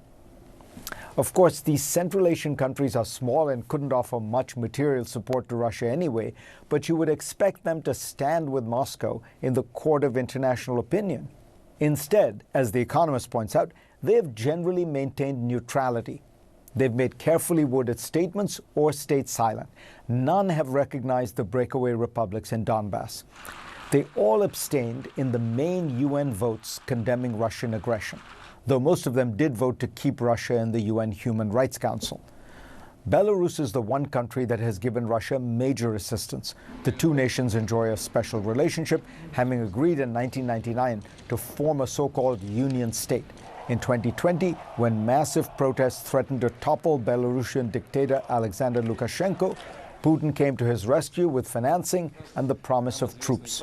So over the last few months, Lukashenko has let Russia use his territory as a staging ground for invading Ukraine. Belarus has also consistently voted with Russia in the UN. But Belarus hasn't entirely acted as a Russian vassal. Like the Central Asian countries, it hasn't recognized the breakaway Donbass republics. More importantly, it has ruled out sending its own troops to Ukraine. Think about how different all this is from the heyday of the Soviet Union. In Moscow's misadventure in Afghanistan, the Kremlin could mobilize material and manpower from across the Soviet republics. In quashing the Prague Spring of 1968, the Soviet Union received military support from Bulgaria, Poland, and Hungary. The real story here may be the divide between the rulers and the public in these pro-Moscow states. For example, the Belarusian dictator depends on the military to stay in power. Analysts believe if Lukashenko sends his troops to die in Russia's war, he could lose the military support and lose control of his country. Why? Because only 3% of Belarusians want Belarus to actively participate in the war. Belarusian activists have repeatedly sabotaged their country's railway system, hobbling Russia's ability to move men and equipment. This is the kind of ally Putin is likely to get even if he prevails in Ukraine, a repressive government in Kyiv with little popular support and thus limited capacity to help Russia. Because at the end of the day, even in dictatorships, the voice of the people matters. Thanks to all of you for being part of my program this week. I will see you next week.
Hey, I'm Brian Stelter, live in New York, and this is Reliable Sources, where we examine the story behind the story, and we figure out what's reliable. This hour, new revelations from the book that is riveting Washington. Plus, this man, Trevor Noah, set to roast the press and the president. The head of the White House Correspondents Association is here with a preview of that big dinner. And Russia's war at home, a war on dissent. The director of the stunning new film, Navalny, is coming up later this hour. But first, what a turbulent week for major media companies, with CNN, Netflix, Disney, and Twitter all left spinning with no stopping in sight. Here at CNN, new ownership decided to shut down the CNN Plus streaming service less than a month after it was launched by the previous management team. The U-turn was front-page news, stunning news, and painful news for everyone involved. Years of development possibly down the drain. Some of the shows may never be seen. Hundreds of staffers may be laid off, though the company is trying to place many of them in new jobs. Amid these bruising headlines, folks are trying to make sense of it, and some partisans are leaping to predictable talking points about politics. But the truth is, this was a corporate move. This CNN Plus service was doomed because of the timing of a merger and clashing streaming strategies. The new owner of CNN, Warner Bros. Discovery, has big plans to combine multiple streaming platforms to make one big challenger for Netflix. And speaking of which, this week, Netflix's first quarter earnings came out. An incredible snag. Subscriber numbers actually declining after the pandemic surge. Its stock taking a nosedive at the news. Lots of questions about Netflix and whether it might actually be a takeover target now. Let's talk about it all, plus Disney and more, with our panel of experts here. We have Axios media reporter Sarah Fisher, Mara Schiavocampo, host of the podcast Run Tell This, and a former correspondent at NBC and ABC, and our senior media reporter Oliver Darcy, also with us. Sarah, you broke news. First of all, you were a guest on the first episode of my CNN Plus show, so thank you. Then you broke news about the service being doomed. So let's be very transparent about it. What did you learn this month, and what led to the closure of CNN Plus? Yeah, well, CNN executives had been plotting this for 2 years. But then in 2021, we found out that CNN's parent company, Warner Media, would merge with Discovery. And what we come to find is that after CNN's head, Jeff Zucker, exited the company, resigned in shock in February, executives at Discovery were starting to question whether or not CNN Plus fit in with their strategy. Discovery, as you mentioned, wanted to create one big streaming service. They wanted it to be general entertainment. CNN Plus is a smaller subscription service. And so I think ultimately they took a look at the books after the merger completed on April 8th. They thought this is too expensive. It might not ever get to profit on time, and it doesn't fit in with what we want to do. It's better to cut it off now than to keep it lagging for months while they decide. All right, Oliver, you and I work here, so we'll save you. Mara, next to you as an outsider looking at this. What's your perspective on this and what it means for the news business? Well, it's certainly shocking from the outside looking in because of the fanfare that preceded this launch. You know, we're talking about estimated $300 million that were spent, huge marketing and promotion, big names that were brought in, Chris Wallace, Audie Cornish, Eva Longoria. And so it was shocking that this happened so abruptly. But at the end of the day, this is a business decision. And, you know, there are debates about whether or not journalism should be treated as a business versus a public service, but it is a business for better or for worse. And so to your point, as a new owner, do you come in, see something that's not working and continue to throw good money after bad? And it appears that they made the decision not to continue doing that they did not think this was in the best long-term interest for the company. But again, from the outside looking in, I am very curious to see what they're going to do with all of this talent. I mean, these are huge names with huge followings. Where are they going to go? I had a source say to me this week, everyone's a product of their history. And the new management team at Discovery, their history includes some niche streaming services that did not do well, right, Sarah? They launched streaming services that were kind of like CNN Plus, although they're not the same, and they failed. And so Discovery does not believe in that model. And it's hard to fathom as a CNN employee, worried about my colleagues being laid off, that this was simply about, you know, corporate strategy. But that's what it was. Yeah, that's what it was. And there's also a differing view on whether or not it was successful. People inside CNN... Well, wasn't it too soon to know? Well, that's the argument, right? Because this is sort of unprecedented, we've never really had a subscription news and video app. People wanted to see what the precedent this would set. We're never going to really find out. Right. We know that in the 2.5 weeks since launch, it got about 150,000 subscribers, paid subscribers. Now, some people in the news business have been saying to me, hey, that's pretty good. Yeah. But the challenge is the money they spent to get those paid subscribers. You're talking $300 million of investment to date. The plan was to spend $1 billion over the next 4 years with the hope of getting to profitability after 4 years. The question, Brian, becomes if people are paying, $5.99 or $2.99 for that, lifetime membership, is it ultimately going to be worth the spend? Right. And that was the challenge. I think Discovery took a look at this and they said, we don't think it's ultimately going to be worth the spend. Even though that's a good number of subscribers for now, right, it might not be a good business move. So they say they will focus on the core business, this channel as well as CNN Digital. Oliver, what's next for CNN? For CNN as a channel, I mean, Chris Licht is coming in. He's the new president of CNN. And there's a lot of things on his plate, right? He has a new 9 p.m. host he has to appoint. He has to figure out what to do with the talent that was brought in for CNN+. And also, there are hundreds of employees who potentially could be laid off. And so he's going to try to find, in the town hall, he was talking about trying to absorb some of those people into the organization. Right. And so he's got work to do if he's going to, he's got hundreds of people, so he's got work to do if he's going to try to find them other places inside CNN. Now, is this story, Sarah, related to the Netflix story?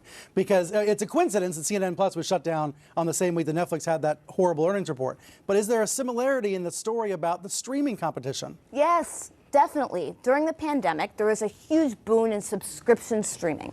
People were willing to put their money out. But what we found is that that market might actually not be as big as we once thought it was. We might have hit a point of saturation. Over and over, analysts have found that consumers are willing to spend around $40 a month on subscription services. But that hasn't increased. That's even why as your the headline supply. here says this is a sea change for streaming. It is, because even though the supply has increased, the demand has not, budgets have not increased. And we're now at a point of inflation. Consumers are starting to be more wary. As a result, we're seeing an introduction and a rise of ad-supported streaming services. That's the exact opposite of what CNN Plus was. CNN Plus didn't have ads. Right, no ads, right. It was just subscriptions. Netflix, after many years of saying we don't want to put ads on our service, has finally come out this week and said, look, if we want to expand the number of subscribers, we have to include an ad-supported tier. And by the way, that's what everyone has done. Disney Plus is now doing it. Obviously Discovery, HBO Max, you name it. They're all putting ads on the service. That's the big change here. It's no longer going to be ads-free subscription everything because people just don't have enough money to pay for that. So you mentioned Disney. Disney also in the news this week. A lot of turbulence there. Florida Governor Ron DeSantis helping strip away Disney special tax status in Florida. Oliver, what's the headline? What's the takeaway from this? Making Disney into a political lightning rod. Well, it makes sense for Ron DeSantis, right? He loves being in these cultural wars because it elevates him to the national spotlight. But Disney is the opposite. Disney does not want to be in any conflict. They want to be the brand that's for everyone, for conservatives, for liberals, for everyone. And so this is a huge problem for Disney because they intentionally try to avoid conflict. Ron DeSantis loves conflict. And so, and I hate to say it, but right now I think that he's actually winning because he's benefiting. Because he's being elevated every night. They're talking about this on Fox. He was on Fox on Friday with, I believe, Tucker Carlson. So he's elevated as the GOP, leader, basically. Yeah, leader in waiting. Even more perhaps over Trump. He's getting a lot of attention. And so, it's in his interest to keep this war going. It's certainly in Disney's interest not to. And I think that's why the company's staying silent and hoping this maybe just goes away. They really are staying silent. More on Disney in a moment. Here's the next company on our list, Twitter. Mara, Elon Musk, what he's going to do with Twitter. He has tweeted this morning, Elon Musk, and he posted, what did he post? Moving on, ... A very cryptic tweet. Then later in the morning, he said he was just referencing his feud with Bill Gates. But he did prove, Mara, this week that he has the funding to buy Twitter and take it over if he really pushes hard to do it. Yeah, it's hard to know when exactly to take him seriously because he is so eccentric. And so when this idea came up, we know that this would cost him billions of dollars. Of course, he has a lot of money, but this would be an extremely expensive proposition. So it was hard to know if he was serious about it. But now that he's presented a plan for actually doing this financially, you do have to give it a little bit more weight. I think what's most interesting are some of the proposed changes that he says he would make to the platform if he took over. Some good and some not so good. I mean, the one thing that he says he wants to do is get rid of a lot of these reforms of, kind of moderating speech. And I think the last thing Twitter needs is less policing because we know that there are limits to free speech. There's that famous example of yelling fire in a crowded theater. So I don't know that less regulations in terms of what people can say is a good idea on Twitter. But the one thing that I do think is really appealing is being more transparent about the algorithm algorithm, how the algorithm works, and maybe even eliminating it altogether, where you go back to a chronological feed, because that would really address some of the issues with the echo chamber, with people just kind of reinforcing their own beliefs without any exposure to different beliefs or views or information. That's a great setup for our next block. So thank you, panel. Stick around, more with the panel in a little bit. Is it possible to reverse the damage done by social media? That's what we're talking about coming up with social psychologist Jonathan Haidt.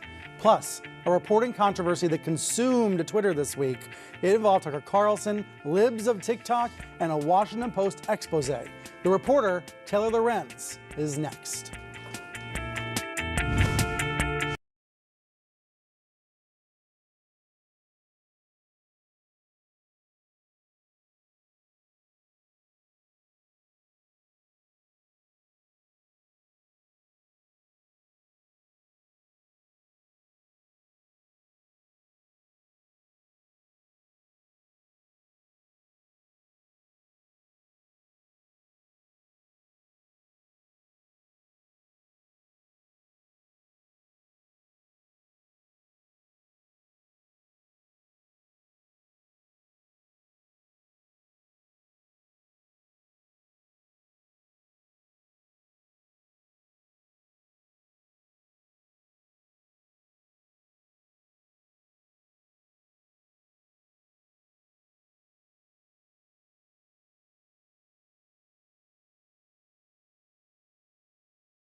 Arrested for threatening the dictionary. I know it sounds like a bad joke, but it's very real. This week, a man in California charged with allegedly threatening Merriam-Webster over gender definitions. Now, this charge is an extreme example of what's happening across the USA, a brewing backlash to LGBTQ equality, fueled by right-wing media outlets. Attacks on gay and transgender Americans are being filtered through the phrase parents' rights. And let's be clear, parents are right to care about what their children are learning. Of course they are. But let's also be honest that there's an undercurrent of homophobia to some of the commentary. As CNN's Sarah Murray put it, quote, GOP culture warriors are having a moment at the expense of transgender kids. The right-wing Twitter account Libs of TikTok has been at the center of this political storm. The account reposts videos of LGBTQ TikTok users and progressive educators, highlighting what they say about gender identity, labeling some of them as predators and groomers. This Twitter account's been a bottomless well of material for the likes of Fox, advancing a narrative that liberals are hurting kids. So Washington Post columnist Taylor Lorenz wanted to write about the account and identify the influencer running it. Her new story, naming Kaya Raichik as the Twitterer, has been blasted by the right, with critics slamming Lorenz's reporting practices, questioning her ethics. So let's dig into it. I put the questions straight to Lorenz, and here's what she said.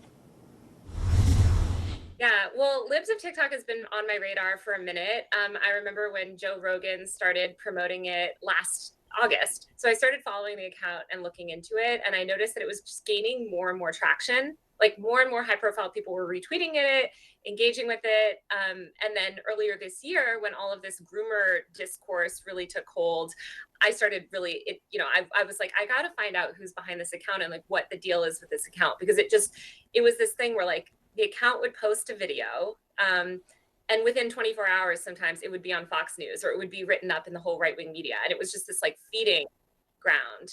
Were you always determined to identify the person? Was that like the most important part of the story for you?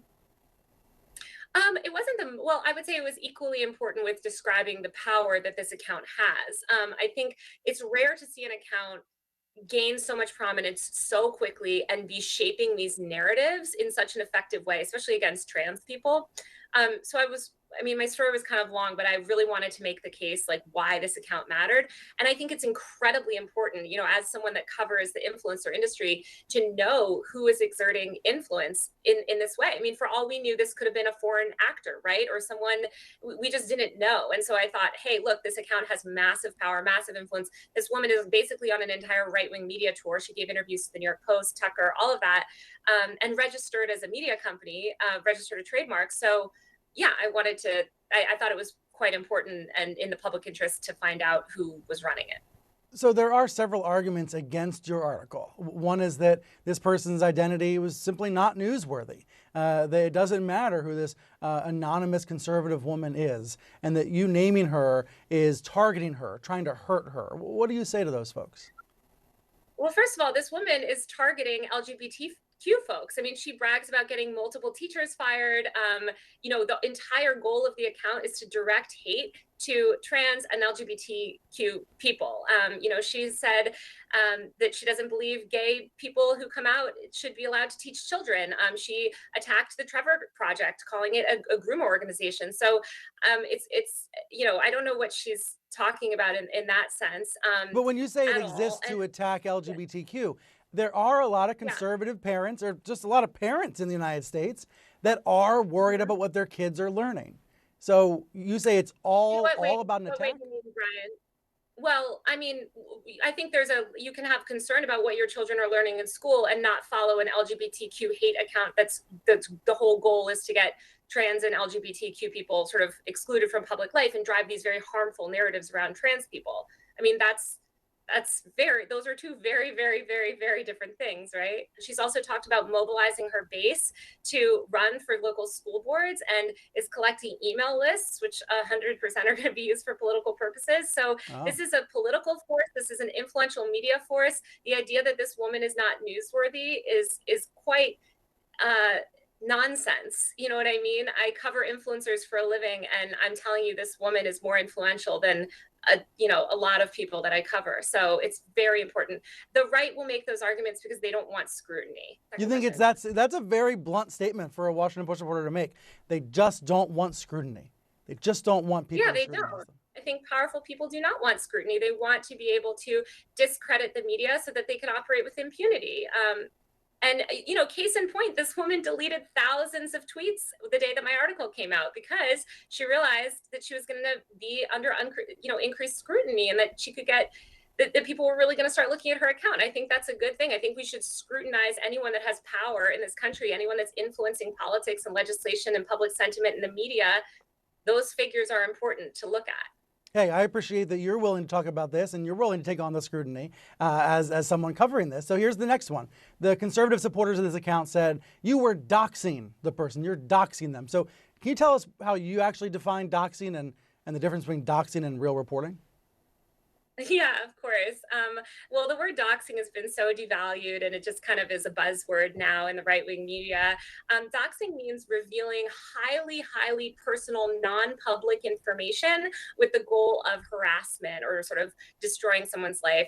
We absolutely did not reveal any personal information about this woman at all, remotely. And, you know, I know that sometimes reporting practices can seem foreign to people that aren't familiar with journalism, but this was very by the book and very benign. And the thing is, the right-wing media will lie, right? They kind of just will spin up these narratives. The goal is to sow doubt and to discredit journalism. And that is their agenda. And I think we need to be prepared for that and recognize those things for what it is. I mean, you know, Brian, so much of what I do is try and educate people about the mechanics of these online outrage cycles and harassment, and sort of educate news organizations on how to cover it and how to understand bad faith attacks. And so I think it's really important as, us members of the media who cover media to recognize bad faith attacks when they're levied. Well, yeah, here's the thing, Taylor. Let's take away libs of TikTok as the example. Anytime you have cherry picking going on, highlighting, one tribe against another tribe, it just feels like the worst of the internet's toxicity. And frankly, I read your story and I wonder, how do we get out of this cycle of just worsening and worsening toxicity? Yeah, well, I think we need to look to reputable news organizations that are not driven by outrage. I think when you think about the future of media, a lot of it is moving towards these accounts that are driven for social media attention, whether it's a YouTube account or an Instagram or a TikTok or Twitter. And I think we need to, take a step back and make sure we know who we're getting our news from, make sure that things are framed correctly, and not just buy into things that, feed into the point of views that we already have, if that makes sense. It totally does. I can't wait to see what you're working on next.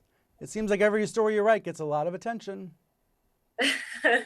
Well, I try and do stories that other people aren't doing, so thanks. Hear more from Lorenz on our Reliable Sources podcast. Coming up, the president of the White House Correspondents Association, plus why are Katy Perry, Jeff Bezos, and Barack Obama all sharing this article? The title is Why the Past 10 Years of American Life Have Been Uniquely Stupid, and the author will join me next.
Social media is a weight capable of bending the backbone of democracy and changing its shape for the worse.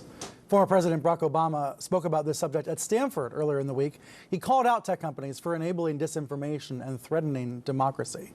My next guest says these companies' platforms, sites like Facebook, Twitter, and YouTube, are also doing something else. They are making us stupid.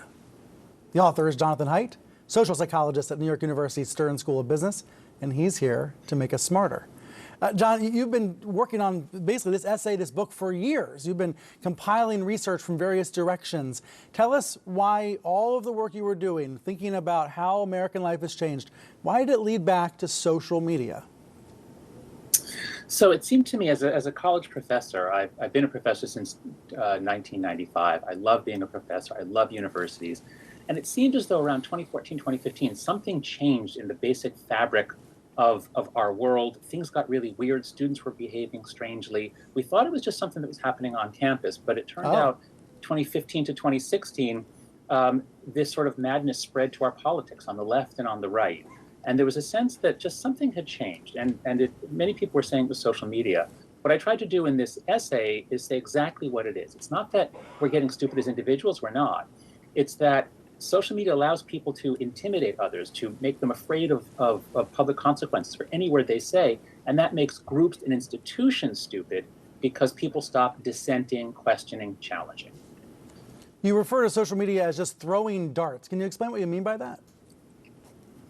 Yes. So, there's a lot of our problem is based actually on issues in the news media, as your previous guest was saying.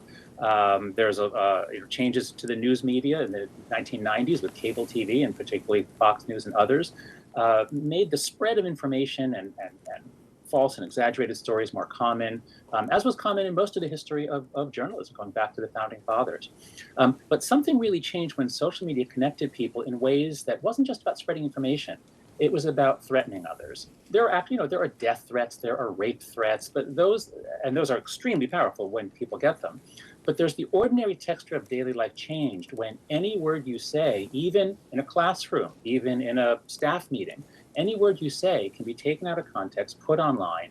And so the metaphor that I'm using here is it's as though social media is passing out little dart guns to everybody.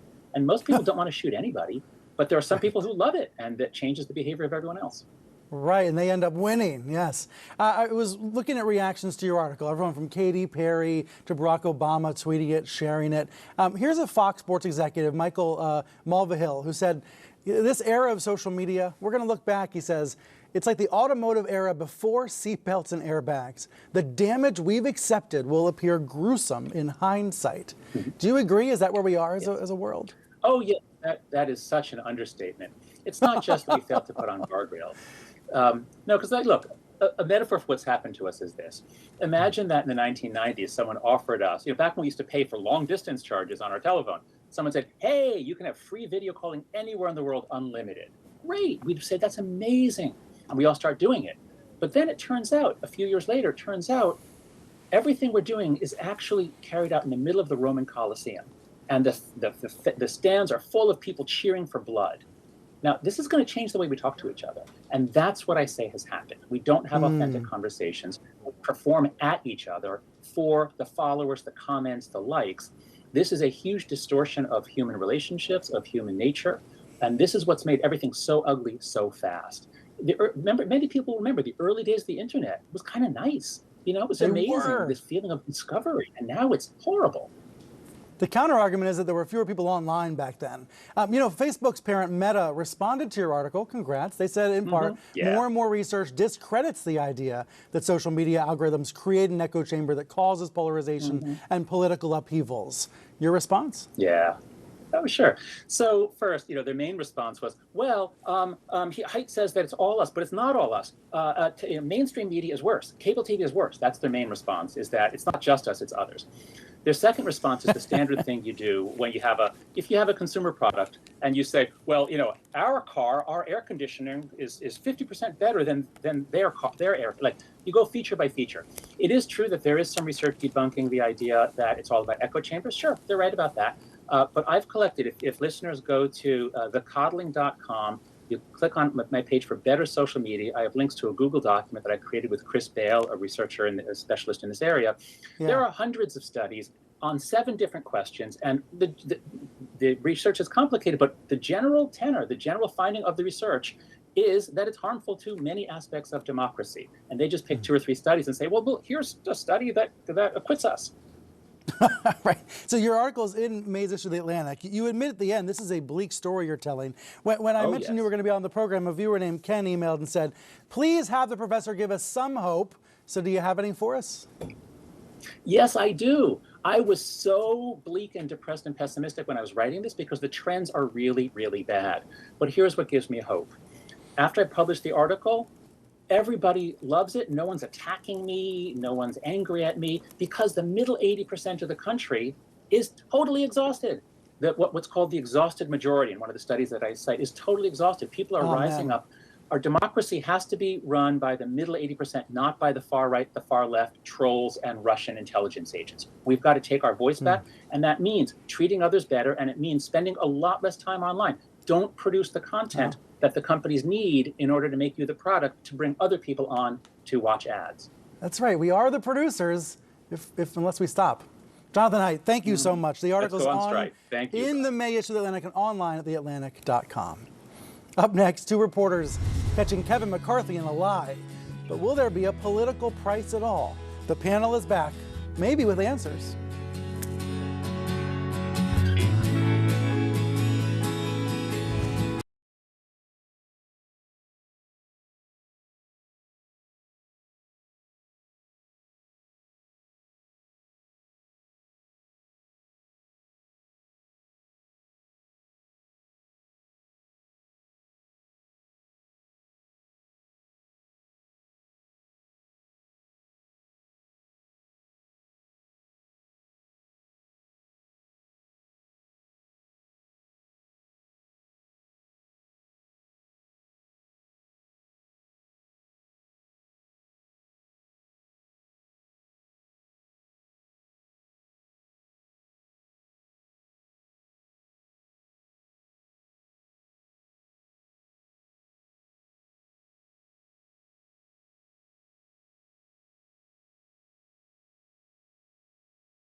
Oh, a secret tape. It's irresistible for the media.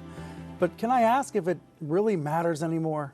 I mean, look, the top House Republican, Kevin McCarthy, clearly caught in a lie. He's on tape contradicting himself. Now it's a D.C. scandal. It's getting lots of play in some corners of the media. But is it getting attention from right-wing outlets? This audio was shared by two New York Times reporters and CNN analysts, Alex Burns and Jonathan Martin. They obtained it for their upcoming book, This Will Not Pass. That book now the #1 new release on Amazon. There's clearly a lot of interest from at least some book buyers. But does it matter anymore when a GOP leader is caught in a lie on tape? Back with us, Sarah Fisher from Axios, Oliver Darcy of CNN, and Mara Schiavocampo, the host of the podcast Run and Tell This. By the way, I have been reading. This is a delicious book. It comes out in a week and a half. There's a lot in here. And the writers say in the very beginning, we have the tapes. It's important for history. Oliver, I think that's true. It's important for history to have the tapes. But is there any reason to believe that lying matters to GOP voters in this case? It's very good reporting. We should make that clear. But like you said, whether it matters to GOP voters is another issue. And I think GOP voters are frankly not even seeing this story because the main source of information for them is Fox. And Fox is really barely covering it. And so, you know, for them to, for GOP voters to end up doing something or holding McCarthy accountable, it takes them to know about the story, and they're not really hearing anything about it. Okay.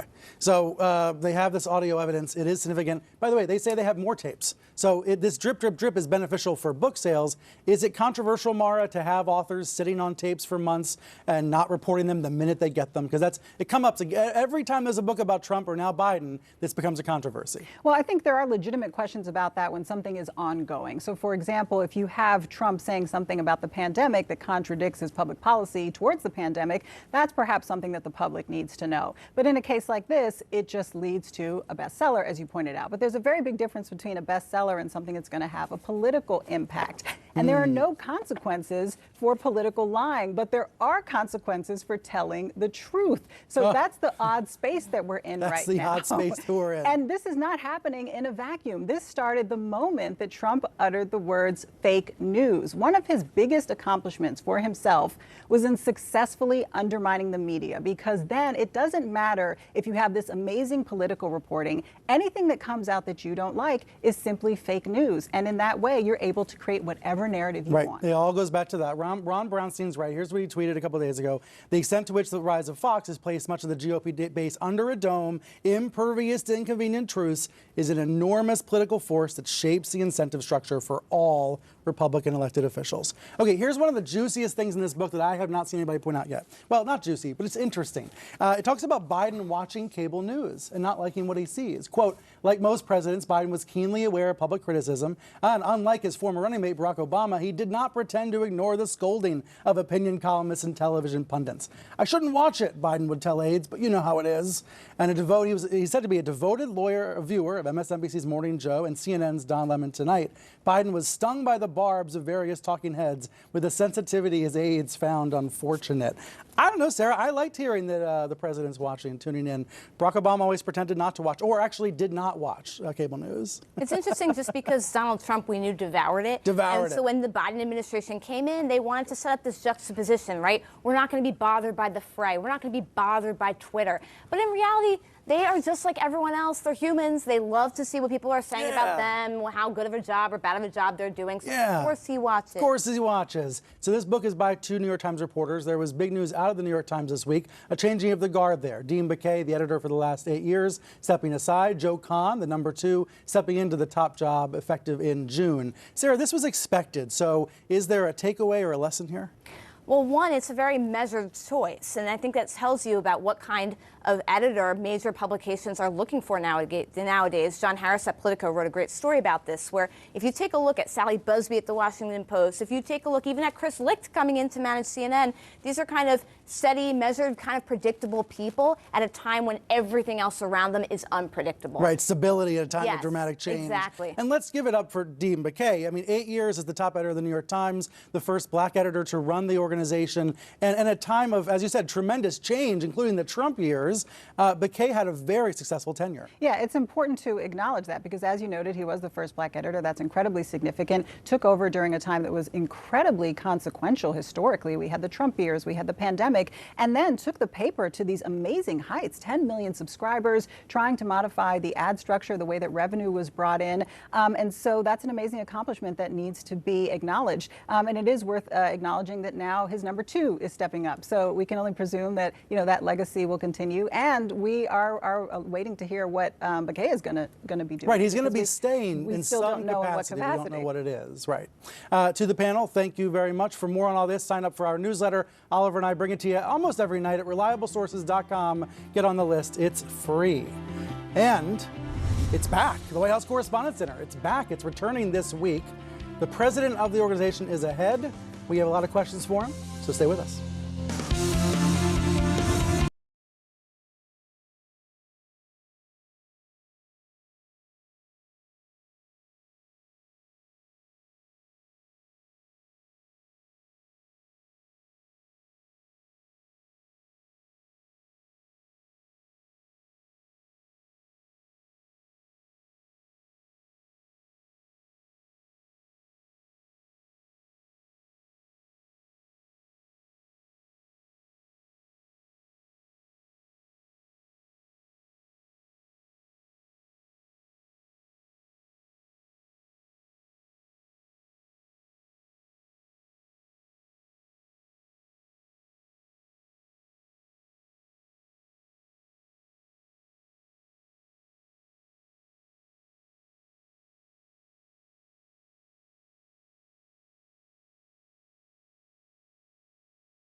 White House Correspondents' Dinner returns next Saturday after a 2-year COVID hiatus.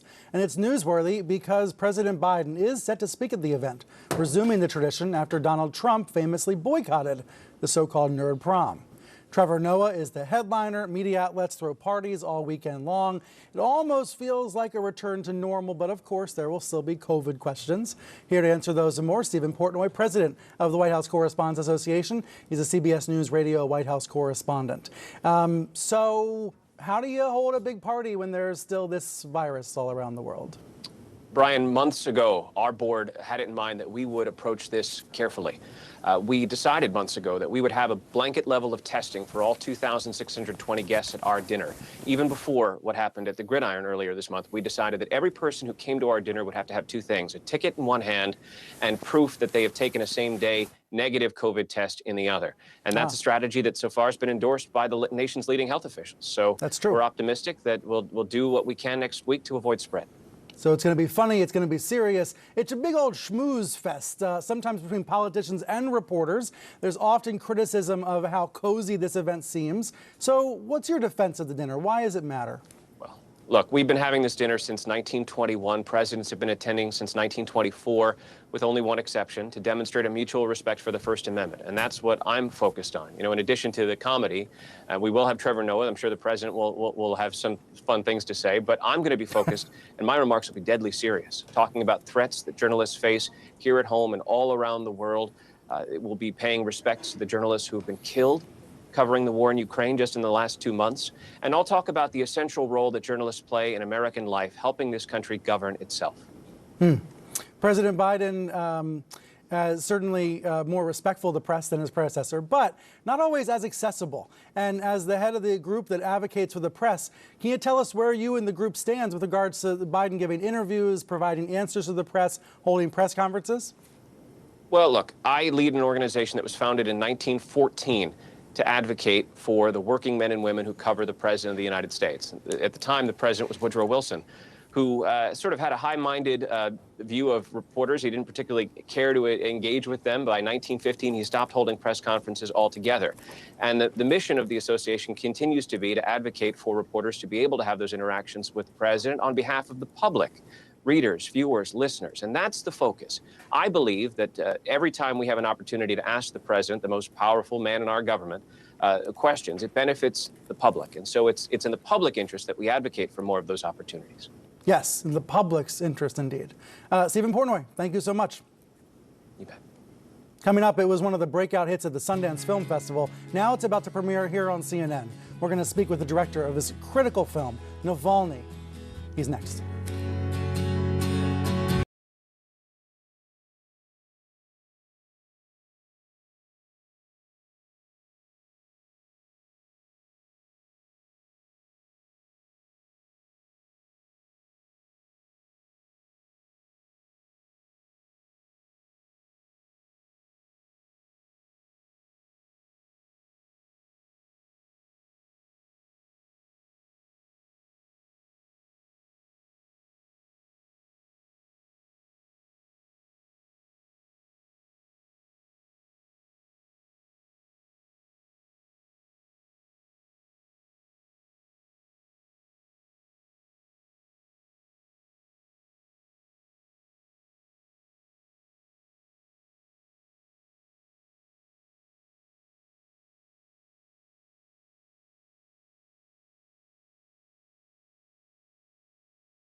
It's a story about opposition, poison, and prison, and also about brave journalists standing up to Vladimir Putin.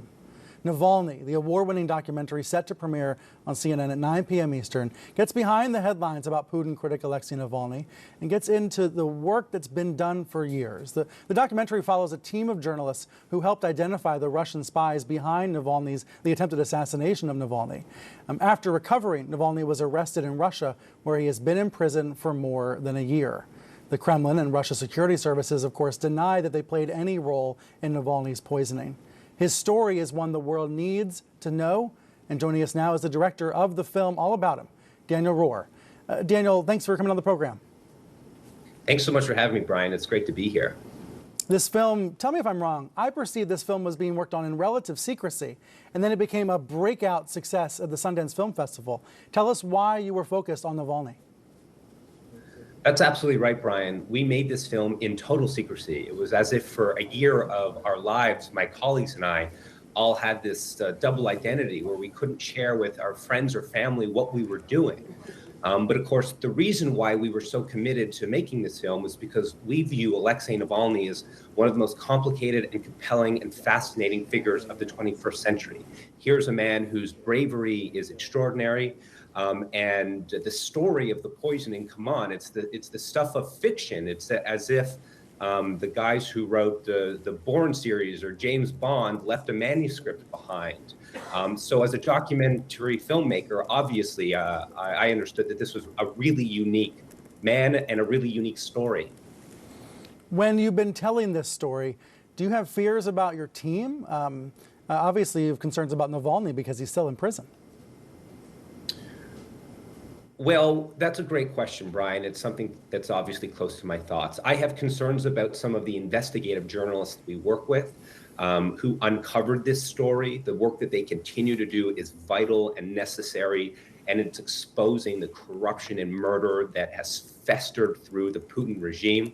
So I think about the safety of those colleagues. But for my team and I, no, I don't feel fear at all. I'm very comfortable coming on your show and saying that Vladimir Putin is a war criminal who's murdering children every single day and locking up oppositionists. This week, some news about another dissident in Russia. Vladimir Kara-Murza is a writer and Washington Post contributor. He was arrested earlier this month. Now he's been charged in Russia for, quote, false information. He could be behind bars for years as well. Is there a link between this story that needs attention and the Navalny story? Absolutely. I mean, on the greater scale, what we have here is just another example of someone who offers a dissenting voice against Putin's regime being thrown in prison for nothing. Vladimir Kara-Murza has been an outspoken critic of Putin's corruption and his oligarchy for many years. And in fact, Brian, the same kill team, the same men who tried to poison Navalny, tried to poison Kara-Murza on multiple occasions. The great investigative journalists at Bellingcat have released an investigative report that details how the same killers tried to poison Kara-Murza twice. He survived both times, and I only hope for the future of Russia that Kara-Murza, like Navalny, are able to survive their prison sentence and help establish a democratic tradition in their home country. Indeed, these stories must be told. Daniel, thank you for what you've done bringing this film to the world. Brian, thank you so much for having me. Thanks. And don't forget, Navalny premieres tonight here on television, 9 p.m. Eastern Time, right here on CNN. We'll see you right back here this time next week for more reliable sources.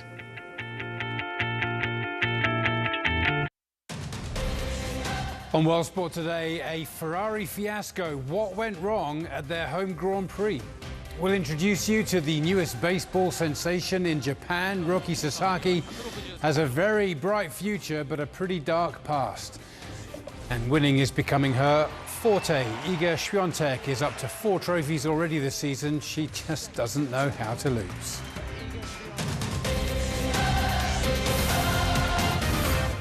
Hello there and welcome to World Sport. We're coming to you live from CNN Centre. I'm Don Riddell. Let's kick it off today at the Imola Grand Prix, where it is becoming clearer and clearer that the Formula One title race this season is between Ferrari and Red Bull. After the fourth race of the season, Charles Leclerc remains top of the drivers' standings, but he has given up valuable ground to his rival Max Verstappen.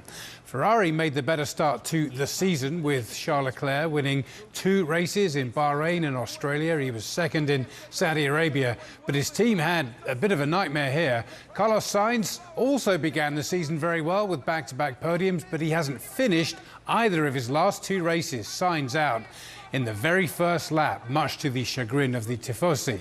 Leclerc was also struggling. He was third for most of the race, and then he spun out 10 laps from the end.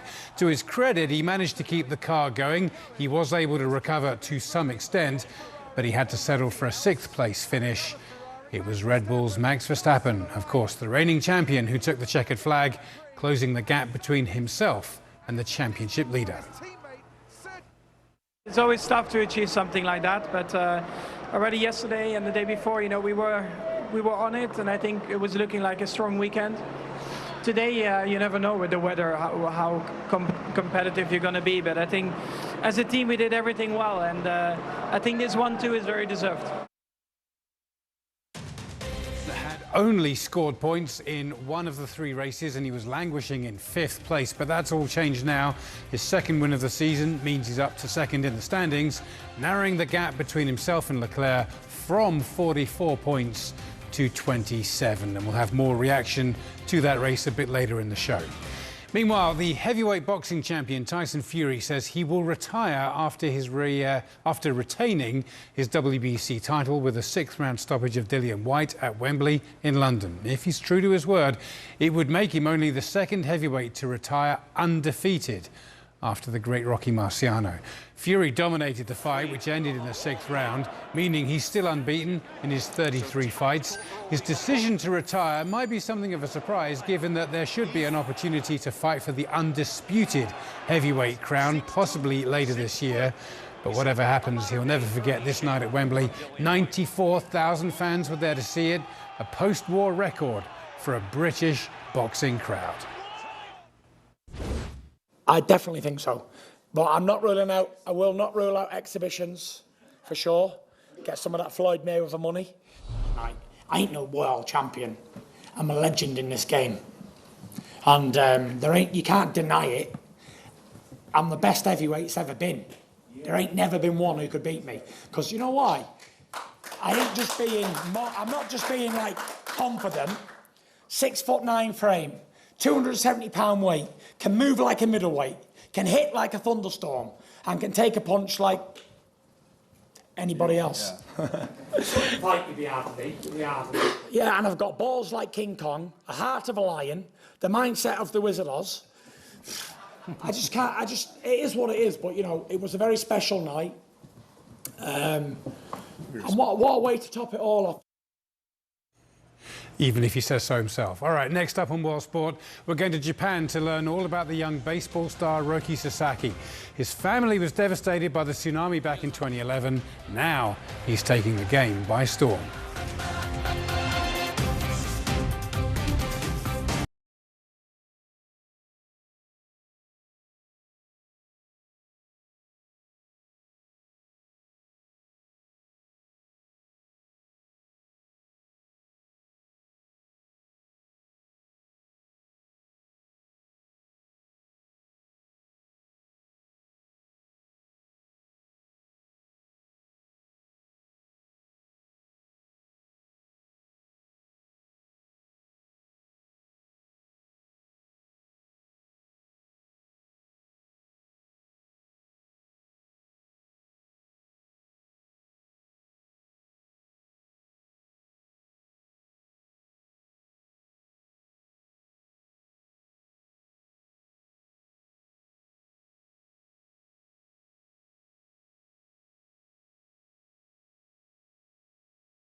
Welcome back. Over the last couple of weeks, baseball fans have been introduced to the game's newest sensation, a 20-year-old Japanese pitcher called Roki Sasaki.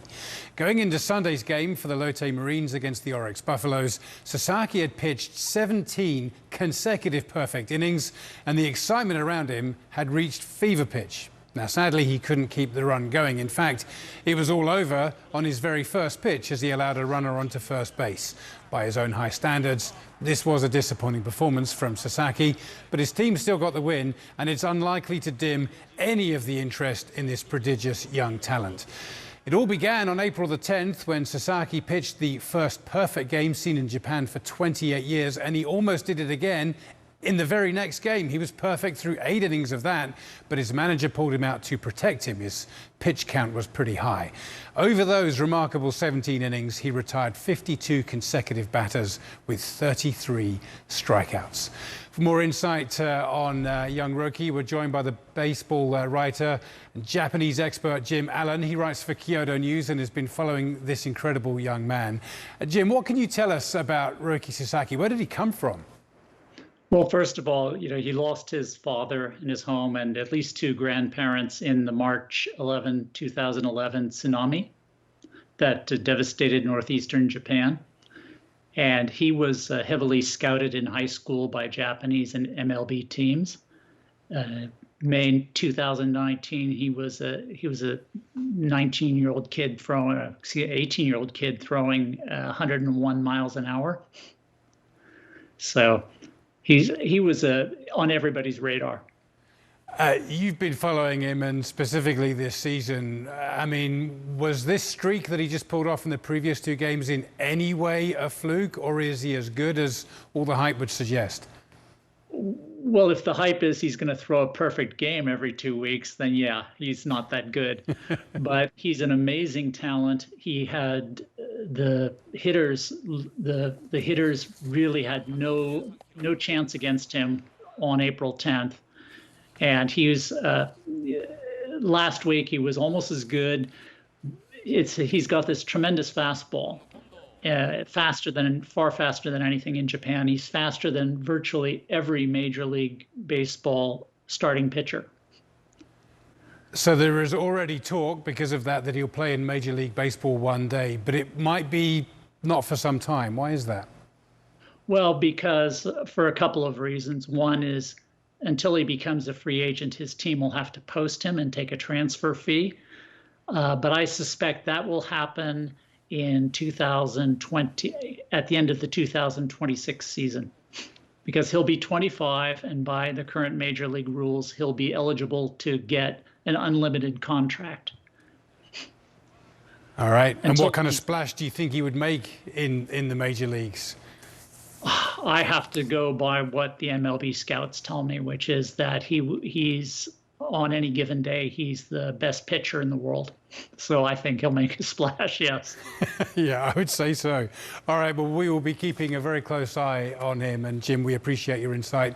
Thanks for being with us on World Sport. My pleasure. All right, still ahead, we'll tell you why the Copa del Rey final was so special for the Spanish winger Joaquin. Seems like he has a few other skills too. Don't go away.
Hey, welcome back. Let's just recap on our top story today. The Imola Grand Prix, the fourth race of the Formula One season, which was very, very disappointing for the Ferrari drivers. Pretty good day for Red Bull and the reigning world champion Max Verstappen. He won the race, his second victory of the year. For more insight, let's bring in the Press Association's F1 correspondent, Phil Duncan, who was at the race at Imola. Phil, what went wrong for Ferrari today? It was looking so good for them up until today. Yeah, what a disaster for Ferrari in front of their home crowd here at Imola. As you say, it was looking so good for the weekend, and then trouble struck during the race. Firstly with Carlos Sainz when he was punted into the gravel on the first lap, and his race was over straight away. And then Charles Leclerc, who started second, fell back a couple of places, and then worked his way up to third. And in the closing stages, as he was hustling Sergio Perez for second, he lost control of his Ferrari. Spun, hit the wall, had to stop for repairs. That dropped him back down the order, and then only finished sixth. So, yeah, really, really disappointing afternoon for Ferrari, particularly here, their first home race of the season, in front of a sea of red. It didn't quite go to plan. I mean, I guess credit to Leclerc for recovering, because his race, like his teammate, could have been over when he spun out. Still a good driver, though, right? Still a good team. Who do you favour this season? Now that we're starting to see it's going to be between Ferrari and Red Bull, who do you fancy? Well, it's difficult to say. I mean, if you'd asked me before this weekend, I would say, it's really Leclerc who's in pole position. But, that was the first error we've seen from him this year. And you can't really be making errors like that, obviously, if you want to win the World Championship. Max Verstappen drove brilliantly here this weekend. He did everything that was for him. He put it on pole for the sprint race. He won the sprint race, which meant he started on pole today. And then, the changeable conditions where it was wet to start with, then it dried out. He executed, the perfect race, really, and what ended up being the perfect weekend for him. He's reduced the gap in the championship to 27 points. So suddenly, from being a long way back, Verstappen's right back in this hunt. And with, 19 races to go, it's still all very much to play for. But yeah, like you say, it's between Ferrari and Red Bull, between probably Verstappen and Leclerc, and Mercedes and Lewis Hamilton are a long, long way back. Well, let's talk about that, because the seven-time champion Lewis Hamilton is barely noticeable this season. He's hardly registered at all. He says he's out of the championship already. So, I mean, why is that? What has gone wrong for Hamilton and Mercedes? Well, the car just isn't good enough. I mean, that's simply, the position that Mercedes and Hamilton find themselves in. They've dominated this sport, haven't they, for so many years. Mercedes have won 8 Constructors' Championships on a row. Hamilton's had a Mercedes which has been able to power him to 6 of his 7 World Championships. But the change in regulations has really hurt Mercedes, and they just don't have the machine. Hamilton just doesn't have the machine to be able to compete. And today, really, or this weekend, was one of his lowest moments, really, in the sport. I mean, he started way down the order, made a couple of places up at the beginning, and then fell back during the pit stops, crossing the line in 14th, and only promoted 1 place because Esteban Ocon had a penalty. So he finished 13th. It's almost unbelievable, really, given the status of Hamilton and the man who we're so used to seeing fight at the front. So yeah, really tricky season for him. He says he's going to fight on, but we spoke to him after the race. He was pretty. You could see he was pretty disconsolate as to how this weekend had panned out, and it's going to be a very long weekend. Very long year for him and for his Mercedes team. Yeah, it is a spectacular and rapid decline. All right, Phil Duncan, thanks so much for your insight. It's great to have you on the show. Thank you. All right, the Premier League title race is like a heavyweight fight this season. Manchester City scored another 5 goals in their quest for a 6th league title on Saturday. Right now, it's Liverpool's chance to land a few more blows. It's the Merseyside derby for them against Everton at Anfield. That game kicked off it's approaching half-time, it must be. It's goalless, and we'll talk about that and bring you the highlights on the next edition of World Sport. Elsewhere, the race for 4th place remains compelling. Chelsea have further consolidated their grip on 3rd with a win against their London rivals, West Ham, but it was tight. Saturday, a wonderful reunion for Christian Eriksen, whose Brentford team welcomed his former club, Spurs. It was an emotional day, and in style too, but Harry Kane's overhead kick was just wide of the mark. Tottenham are hoping to finish among the top four, but they are struggling of late. That is 2 games now without a shot on target. Arsenal's win against Manchester United on Saturday means they're now 2 points ahead of Spurs and 4 ahead of Man U. Chelsea remain in third with a 5-point cushion between themselves and 4th place. The Premier League title race will likely go right down to the wire this season, but in Germany and France, it is over. No surprise in either case. Bayern Munich and Paris Saint-Germain have dominated their respective leagues over the last decade. The beer was certainly flowing in Munich, where Bayern have just clinched a 10th consecutive Bundesliga title. PSG have now won 8 of the last 10 league titles in France, and they did it in style thanks to a Lionel Messi screamer against Lens. The 1-1 draw there was good enough to clinch the title, and that is Messi's first trophy outside of Barcelona. Overall, it has been a disappointing season, though, for Paris. They crashed out of the Champions League, the one tournament they really want to win. They went out in the league in the round of 16, but they'll take this for now, because remember, they didn't even win their domestic league title last season. A wonderful story in the final of the Copa del Rey, where Joaquin scored a penalty in the nail-biting shootout for Real Betis against Valencia, helping Betis to only the 3rd cup in the history of the club. The captain, Joaquin, has won 2 of them. The first came 17 years ago, and in his 2nd spell at the club now, he's done it again. Not bad for an outfield player who is just 3 months shy of his 41st birthday. And it was extra special because he did it in his hometown of Seville. The NBA playoffs have only just begun, but already the favourites look like they're heading for the exits. What's gone wrong for the Brooklyn Nets? We'll tell you in just a moment.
Okay, welcome back. It has been a very difficult year for the world #1 tennis player Novak Djokovic.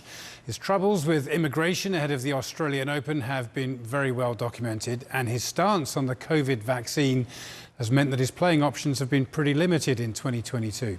This week he's been playing in his home tournament, the Serbian Open, only his 3rd tournament of the year. In Sunday's final against Andrei Rublev, he clawed his way back into the match, having lost the 1st set by winning the 2nd on a tiebreak. But he kind of ran out of gas in the 3rd set, and his Russian opponent won that 6-love. Still, Djokovic should be happy with his overall performance this week, and it bodes pretty well for him ahead of the French Open next month.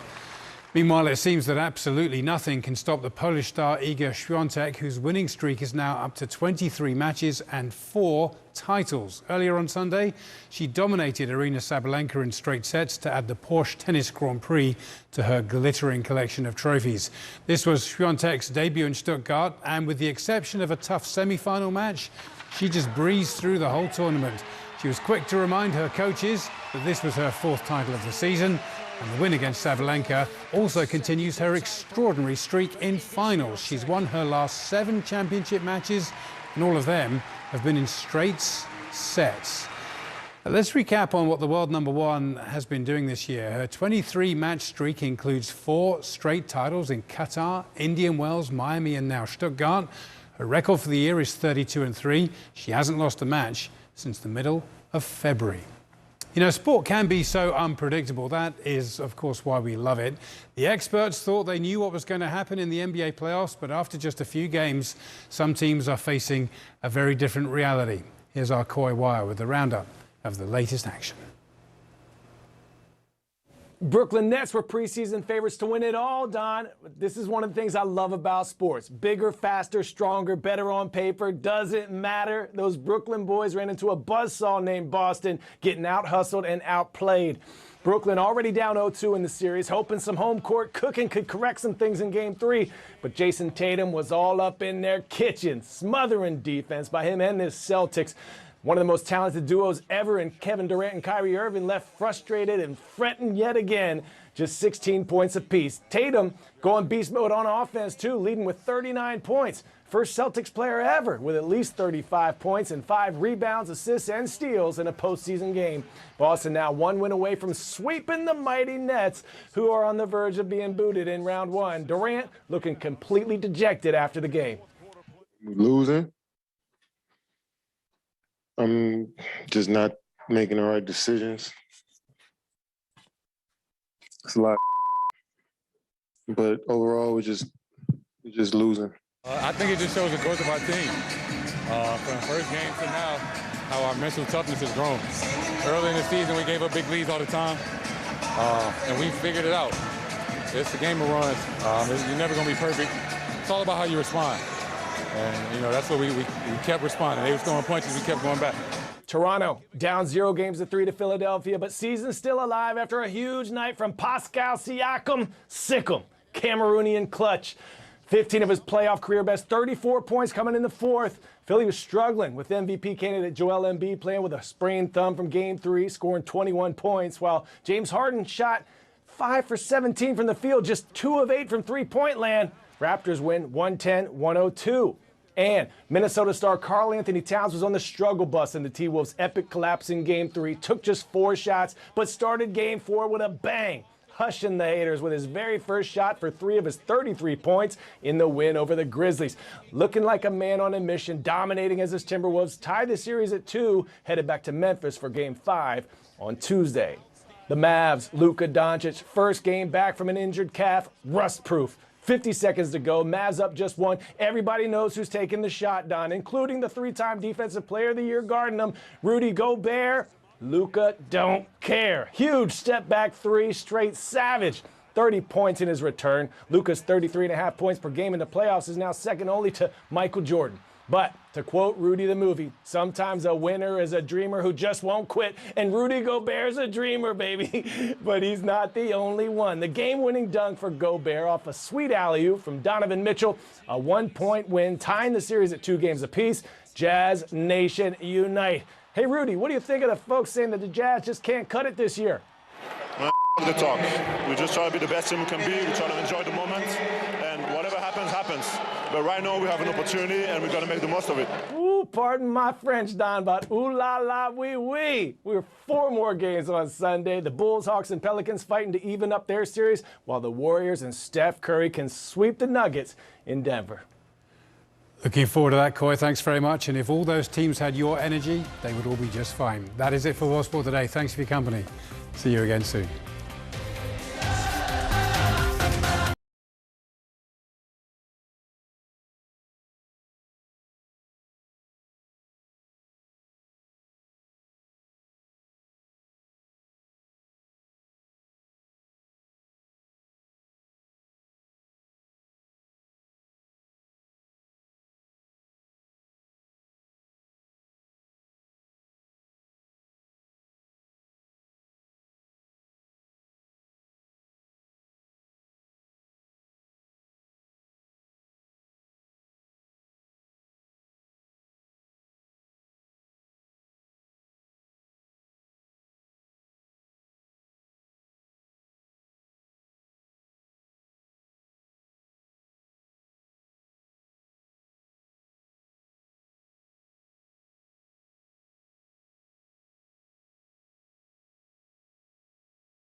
My mission is to change the narrative from war and Ebola, because that's really what people know about Liberia is war and Ebola, to these amazing stories that we have, these amazing views that we have, this amazing country that we have. This is the Liberia of today. When I came back to Liberia, it was definitely with the thought of rebuilding and reconstructing and supporting that process as much as I could. And these are the women reframing the narrative. My hope for the future is a rebranded Liberia. This is Inside Africa.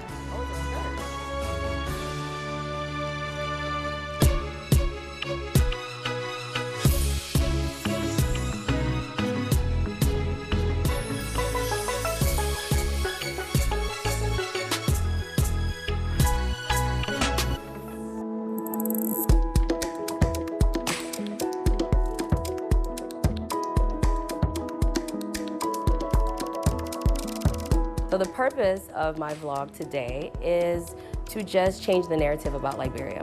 We've had some pretty bad press over the last few decades with civil war, Ebola. So not only am I trying to change the narrative, but I'm also trying to shine a light on positive stories. Roida Filimena Yuri is one of Liberia's most famous vloggers. So I am a vlogger by chance. I moved home in 2017, and as I was preparing to leave, I was telling a lot of my friends in the US, I'm moving back to Liberia, and there were so many questions, you know, what is it like? A lot of misconceptions. Are there lions, tigers, and bears in your front yard? So when I moved here, I started to vlog, and that was my intended audience at first. Greetings from Monrovia. I know it's been a while since I've checked in with everyone. This is the infamous Roosevelt Leroy Uri's house. But what ended up happening was my audience shifted. Hopefully we'll be moving back into. It went from me trying to show my American friends to showing Liberians who hadn't been home in 10, 20, 30, 40 years because of the war, what Liberia looks like today. I'm going to be your guide on this journey, and I hope you take my tips and tricks to make sure your transition to the continent is as seamless as possible. Like many Liberians of her generation, the country's 14-year-long civil war forced Roida to spend most of her youth living outside the country. Our generation, we're a post-war culture, right? Myself, I was born in the US, but I came back shortly after I was born and lived here till I was 4, and that's when the war started. And that is a common story for a lot of Liberians. And you always have this yearning, right? My father never left Liberia during the war. He was working here full-time, and he would come and visit us. So you always had that nagging feeling like, oh, that's my home. But now we're in a special spot where we are now open now to come back home and help rebuild our country. At 31, she returned home, determined to use her voice and iPhone 8 to rebrand Liberia. So we're here in Robertsport. This is one of my favorite places. I think it's the most beautiful place in Liberia. I love it. It is beautiful, as you can see, peaceful. And I always suggest this spot when you're talking about tourism in Liberia and what we're trying to promote and getting people to come here and visit. This is what we're talking about. This is Liberia. I am taking you on an exclusive inside tour of... When I first started this, I really didn't think anybody would even watch. And sometimes it can be a little discouraging, you know. Hello and welcome to another episode of Philomena.com. They say if you can make it in New York, you can make it anywhere. That's not the, if you can make it in Liberia, you can make it anywhere. It's all about women empowerment. Go girl. Oh, nope. My channel is about 900,000 views right now. So by the end of 2022, I'm hoping for 1 million views. That would be amazing. Since launching her vlog 5 years ago, Roida has become a household name, being affectionately referred to by locals as Liberia's Oprah. You ladies do a great job. Thank you for this. This is good. I really hope one day I do get to Oprah's level, but I think that, you know, people are just excited to have this outlet and this platform, because how would we get these stories out? A lot of the times the media wants to show the negative, and there's a whole lot of negative, you know, here in Liberia, but I have chosen to show only the positive. And she says one of her all-time favorite stories was on the Liberian Youth Orchestra. I was at the Lone Star Music Awards about 2 years ago, and the opening act was a youth orchestra, and they played for me, and I just had chills, and my eyes were welling up.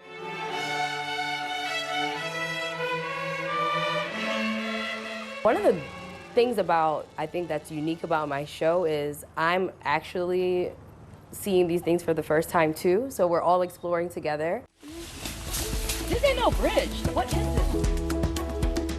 For Roida, perhaps the greatest result of her vlog is hearing how it's inspired others to return home too.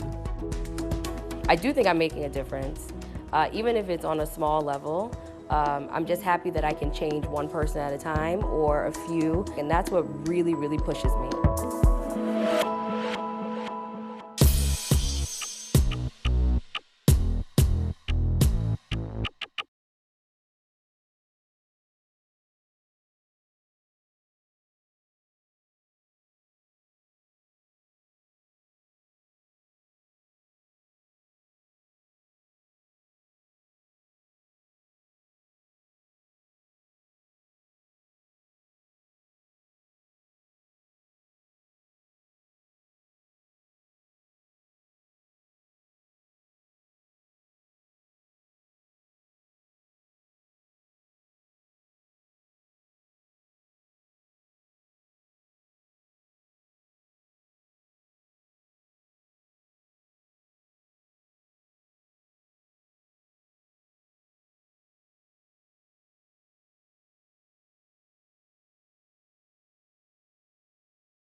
Liberia has a history of storytelling, and these stories can be used to either break or unify. So as artists, it is our duty to use our stories to unify our people. So tell stories about the past that reflects greater future.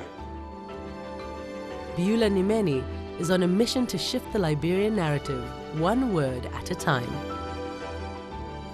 I do not want to feel the need to be small, to shrink to a pea size. Besides the times I'm coiled up in my own bed, I do not want to be small. Like the Barbie doll my mother bought as my kindergarten graduation present, pretty little Barbie doll with no say in what goes on around her. Pretty little, shrinking little Barbie doll living by the life of others, not saying a word, but that's besides the point. My point is, I want to be big. I want to walk into a room with a smile on my face. This, I do not want to be taken from me. I want to be big, big, like Ducal Hotel sitting on top of a hill, awesomely on display. I do not ever want to be hidden. I think myself the sun. Now, how can you ever hide the sun, stop me from shining, rising, falling at will, my will? I think myself many things. The skies above, the ocean beneath, the graceful lands beneath my feet, gracefully, fertily extending into everything, building upon myself a solid foundation. I think myself many things, but never a pea or a monster seed. I am big, big enough for the world to see and hear. Our generation is telling the story of resilience, of mights, of our ancestors. We are not afraid to break barriers and speak on taboo topics that were not talked about before. We are bringing these things to the national scene because we believe that once we can talk about the things that hurt us and the things that plague us, we can move past these things to become a better nation. Women are powerful and strong and resilient. I learned that from looking at our mothers. They inspired me to dream big and do big things. Like, I believe that women have the power to change things because of our nature of being change makers and breakers of stereotypes and stuff. Beulah says one woman in particular inspired her journey. Ellen Johnson Sirleaf is she's just amazing. First, she's a trailblazer, she's a go-getter. She broke the stereotype of the fact that women can't lead at the front. She led from the very front, the first female president in all of Africa. And in 2018, before she turned over power peacefully, I had the chance to perform for her, and that was one of the best days of my life. For Beulah, who spent her childhood in a refugee camp in Ghana, writing has always been her most powerful outlet.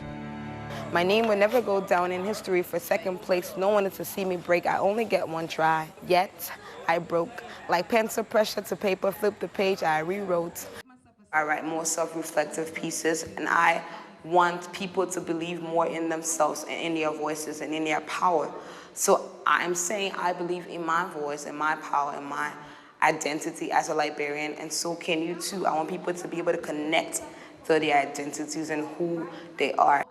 Today, she creates spaces for artists to express and connect, share and create. We are at Cashel Courtyard, and we are having an open mic night. Artists, performers, and just people who are willing to open up and talk about their feelings and stuff and everything. Succeed in man or woman. Go free. Thank you. Liberia has a story to be told. And I feel like in order for us to be able to tell those stories, we need more artists, people willing to tell those stories. Liberia is going through a stage of industrial revolution, and that's inclusive of the arts. So when we can get more artists to tell the Liberian story to the rest of the world, I believe that we can be heard on an international stage. They say time fades, memories so. I'm hanging on the ticking clock, hoping that one day I will be rid of you and all these memories be gone. But as they say, all good things must come to an end, and I guess we are no exception. That I have come to terms with. Thank you.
The narrative of Liberia today is resilience.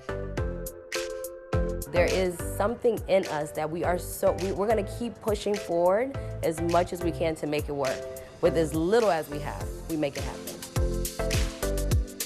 Roida is using her platform to share these stories with the world, from entrepreneurship to arts to fashion. When you think of Liberia, you don't think fashion capital of the world, you know. But I like to show that one thing about me is, and people who follow me know, I love to dress up. I love to be glamorous, even though it can be quite difficult considering the heat. We have our main designers that have been here and been dominating the fashion industry in Liberia for years, and they're amazing, and I work with a lot of them. But I also think it's very important to shine light on up-and-coming people. And one of those is Adrienne Tingba, designer and owner of Kulukwa Collective fashion label. Hi, give me a hug. Oh my God, girl. The fashion scene in Liberia is in a stage of self-discovery in that Liberians are trying to see where do we fit in, what do we wear. So the idea behind the Kulukwa Collective is that trying to merge the past of Liberia with the present and trying to prepare for the future.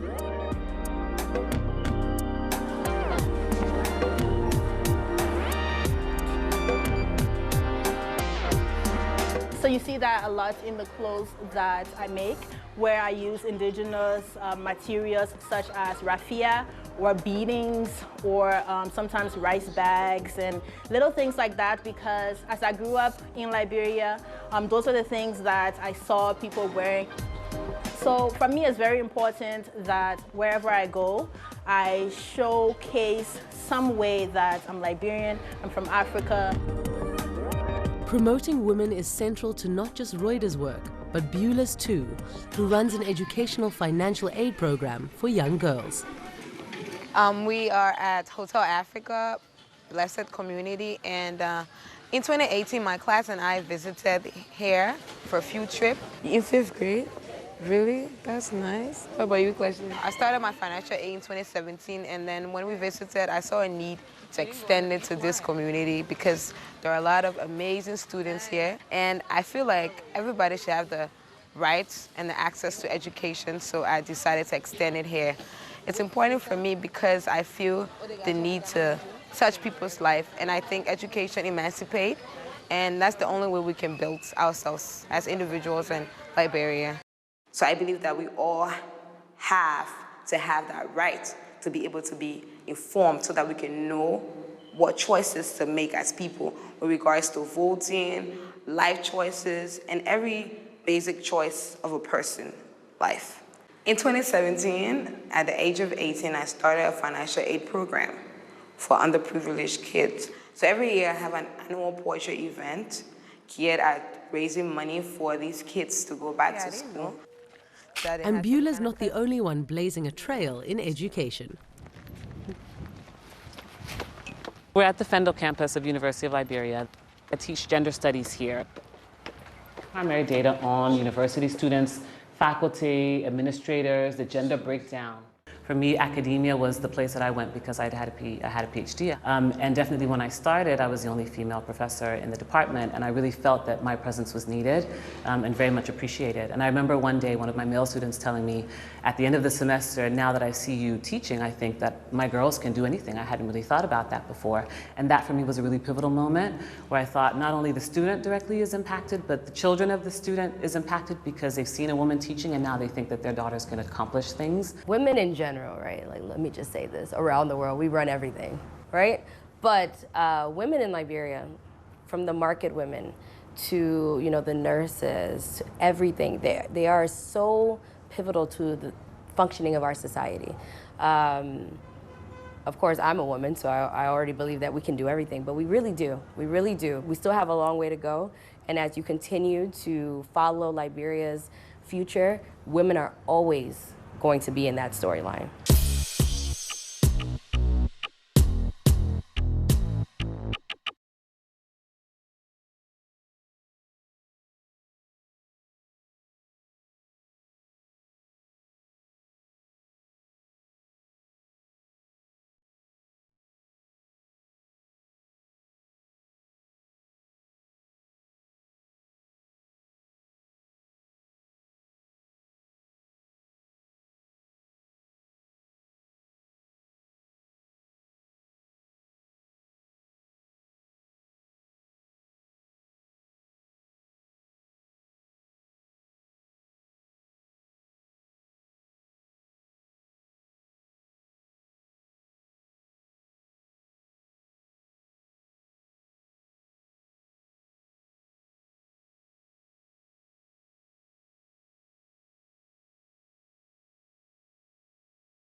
Welcome to Tanti's Creole Bistro.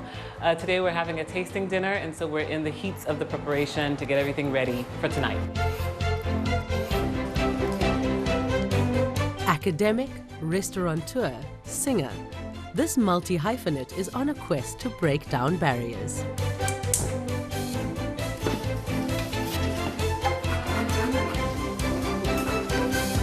The heart of these dinners is really finding time and space to get together, to have a wonderful meal, to have a different perspective, to see Liberia in a different way, in a different light, and to rediscover Liberia in a way by seeing all of the things that we have to offer.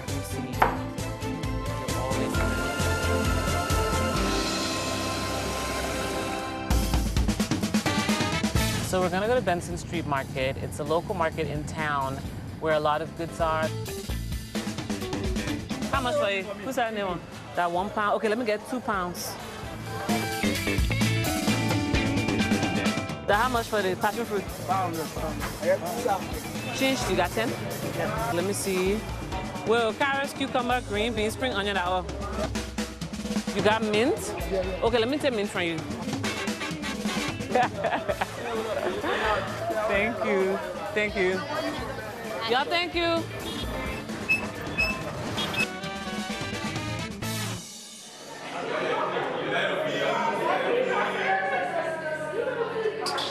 For appetizer, we're gonna have a coconut pumpkin bisque. And we're making the coconut fresh. And then we're gonna have a wood ear mushroom quiche. Then we'll have 2 entrees. We'll have a cassava fish fillet, pan-seared with a sweet potato puree. And we'll have a chimichurri sauce. And then we'll have a potato greens ravioli. And that one's really particular, and it's one of our favorites because potato greens is one of the favorite Liberian dishes. We make homemade ricotta and then stuff that into a homemade ravioli. And then for dessert, we'll have a mango or plum, as we call it in Liberia, sorbet, and then we'll have a German chocolate cake. Tanya says her culinary journey began at home, guided by her grandmother. Well, you know, for a refugee family, for us, I think cooking was a way of just keeping us connected to being Liberians. I'm a child of the 80s, and so I grew up in a very peaceful time in Liberia, at least up till about 9. And then the Civil War started, and so I became a refugee in the US. And I was raised by my mom and my grandma who were there, and then my dad who stayed here in Liberia the whole time. My grandma kind of taught me everything that she knew. And so I think for her it was a way of reminding us who we were and that we should go back and that we had to come back. And I think that was part of my desire to come back in the end because I've been raised in the US with that mentality of, you're a refugee, you must go back, you must rebuild, you must go back. And she did. Tanya returned to Liberia shortly after completing her PhD and joined the faculty at the University of Liberia. I just thought it's the perfect time. Ellen Johnson Sirleaf was the first female president on the continent, and I had this degree that was perfectly suited for this country at the time. I had studied also gender studies, post-conflict studies, and so it just seemed like a good place to come and contribute and have some impact and be part of the reconstruction. Because to me, public is free, right? So that's whether it be in a classroom or in her restaurant, Tanya is creating safe spaces for people to learn and unlearn, connect, discover, and share. Liberia is still healing from the war. It's still healing from all of the divisions that took us to war, and definitely I see part of my role as healing. So we're really excited to be here. This is definitely our space. We're so grateful that you're here. For a few of you, welcome if it's your first time. I definitely think we serve soul food in some way. And we create a space, and we're very intentional about what we cook and how we cook it. And we really want it to be a space where people can come, connect, meet new people, network, and also have a positive experience, because I think oftentimes we're caught up in the negative. It's a really important space that we create for us to see things differently, to have a different perspective of Liberia, and to enjoy it differently.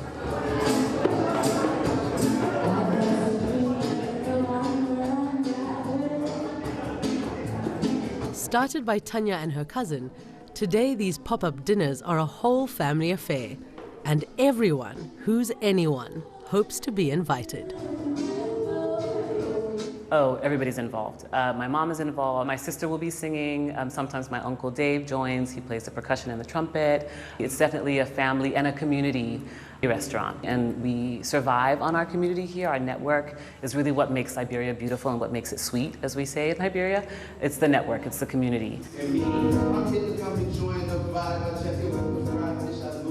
And just like Tanya, Roida, and Beulah, everyone here is unified in a shared vision.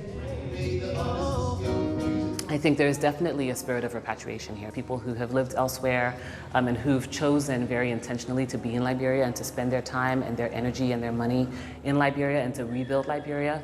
And so we, I think, come with that intention to make things better.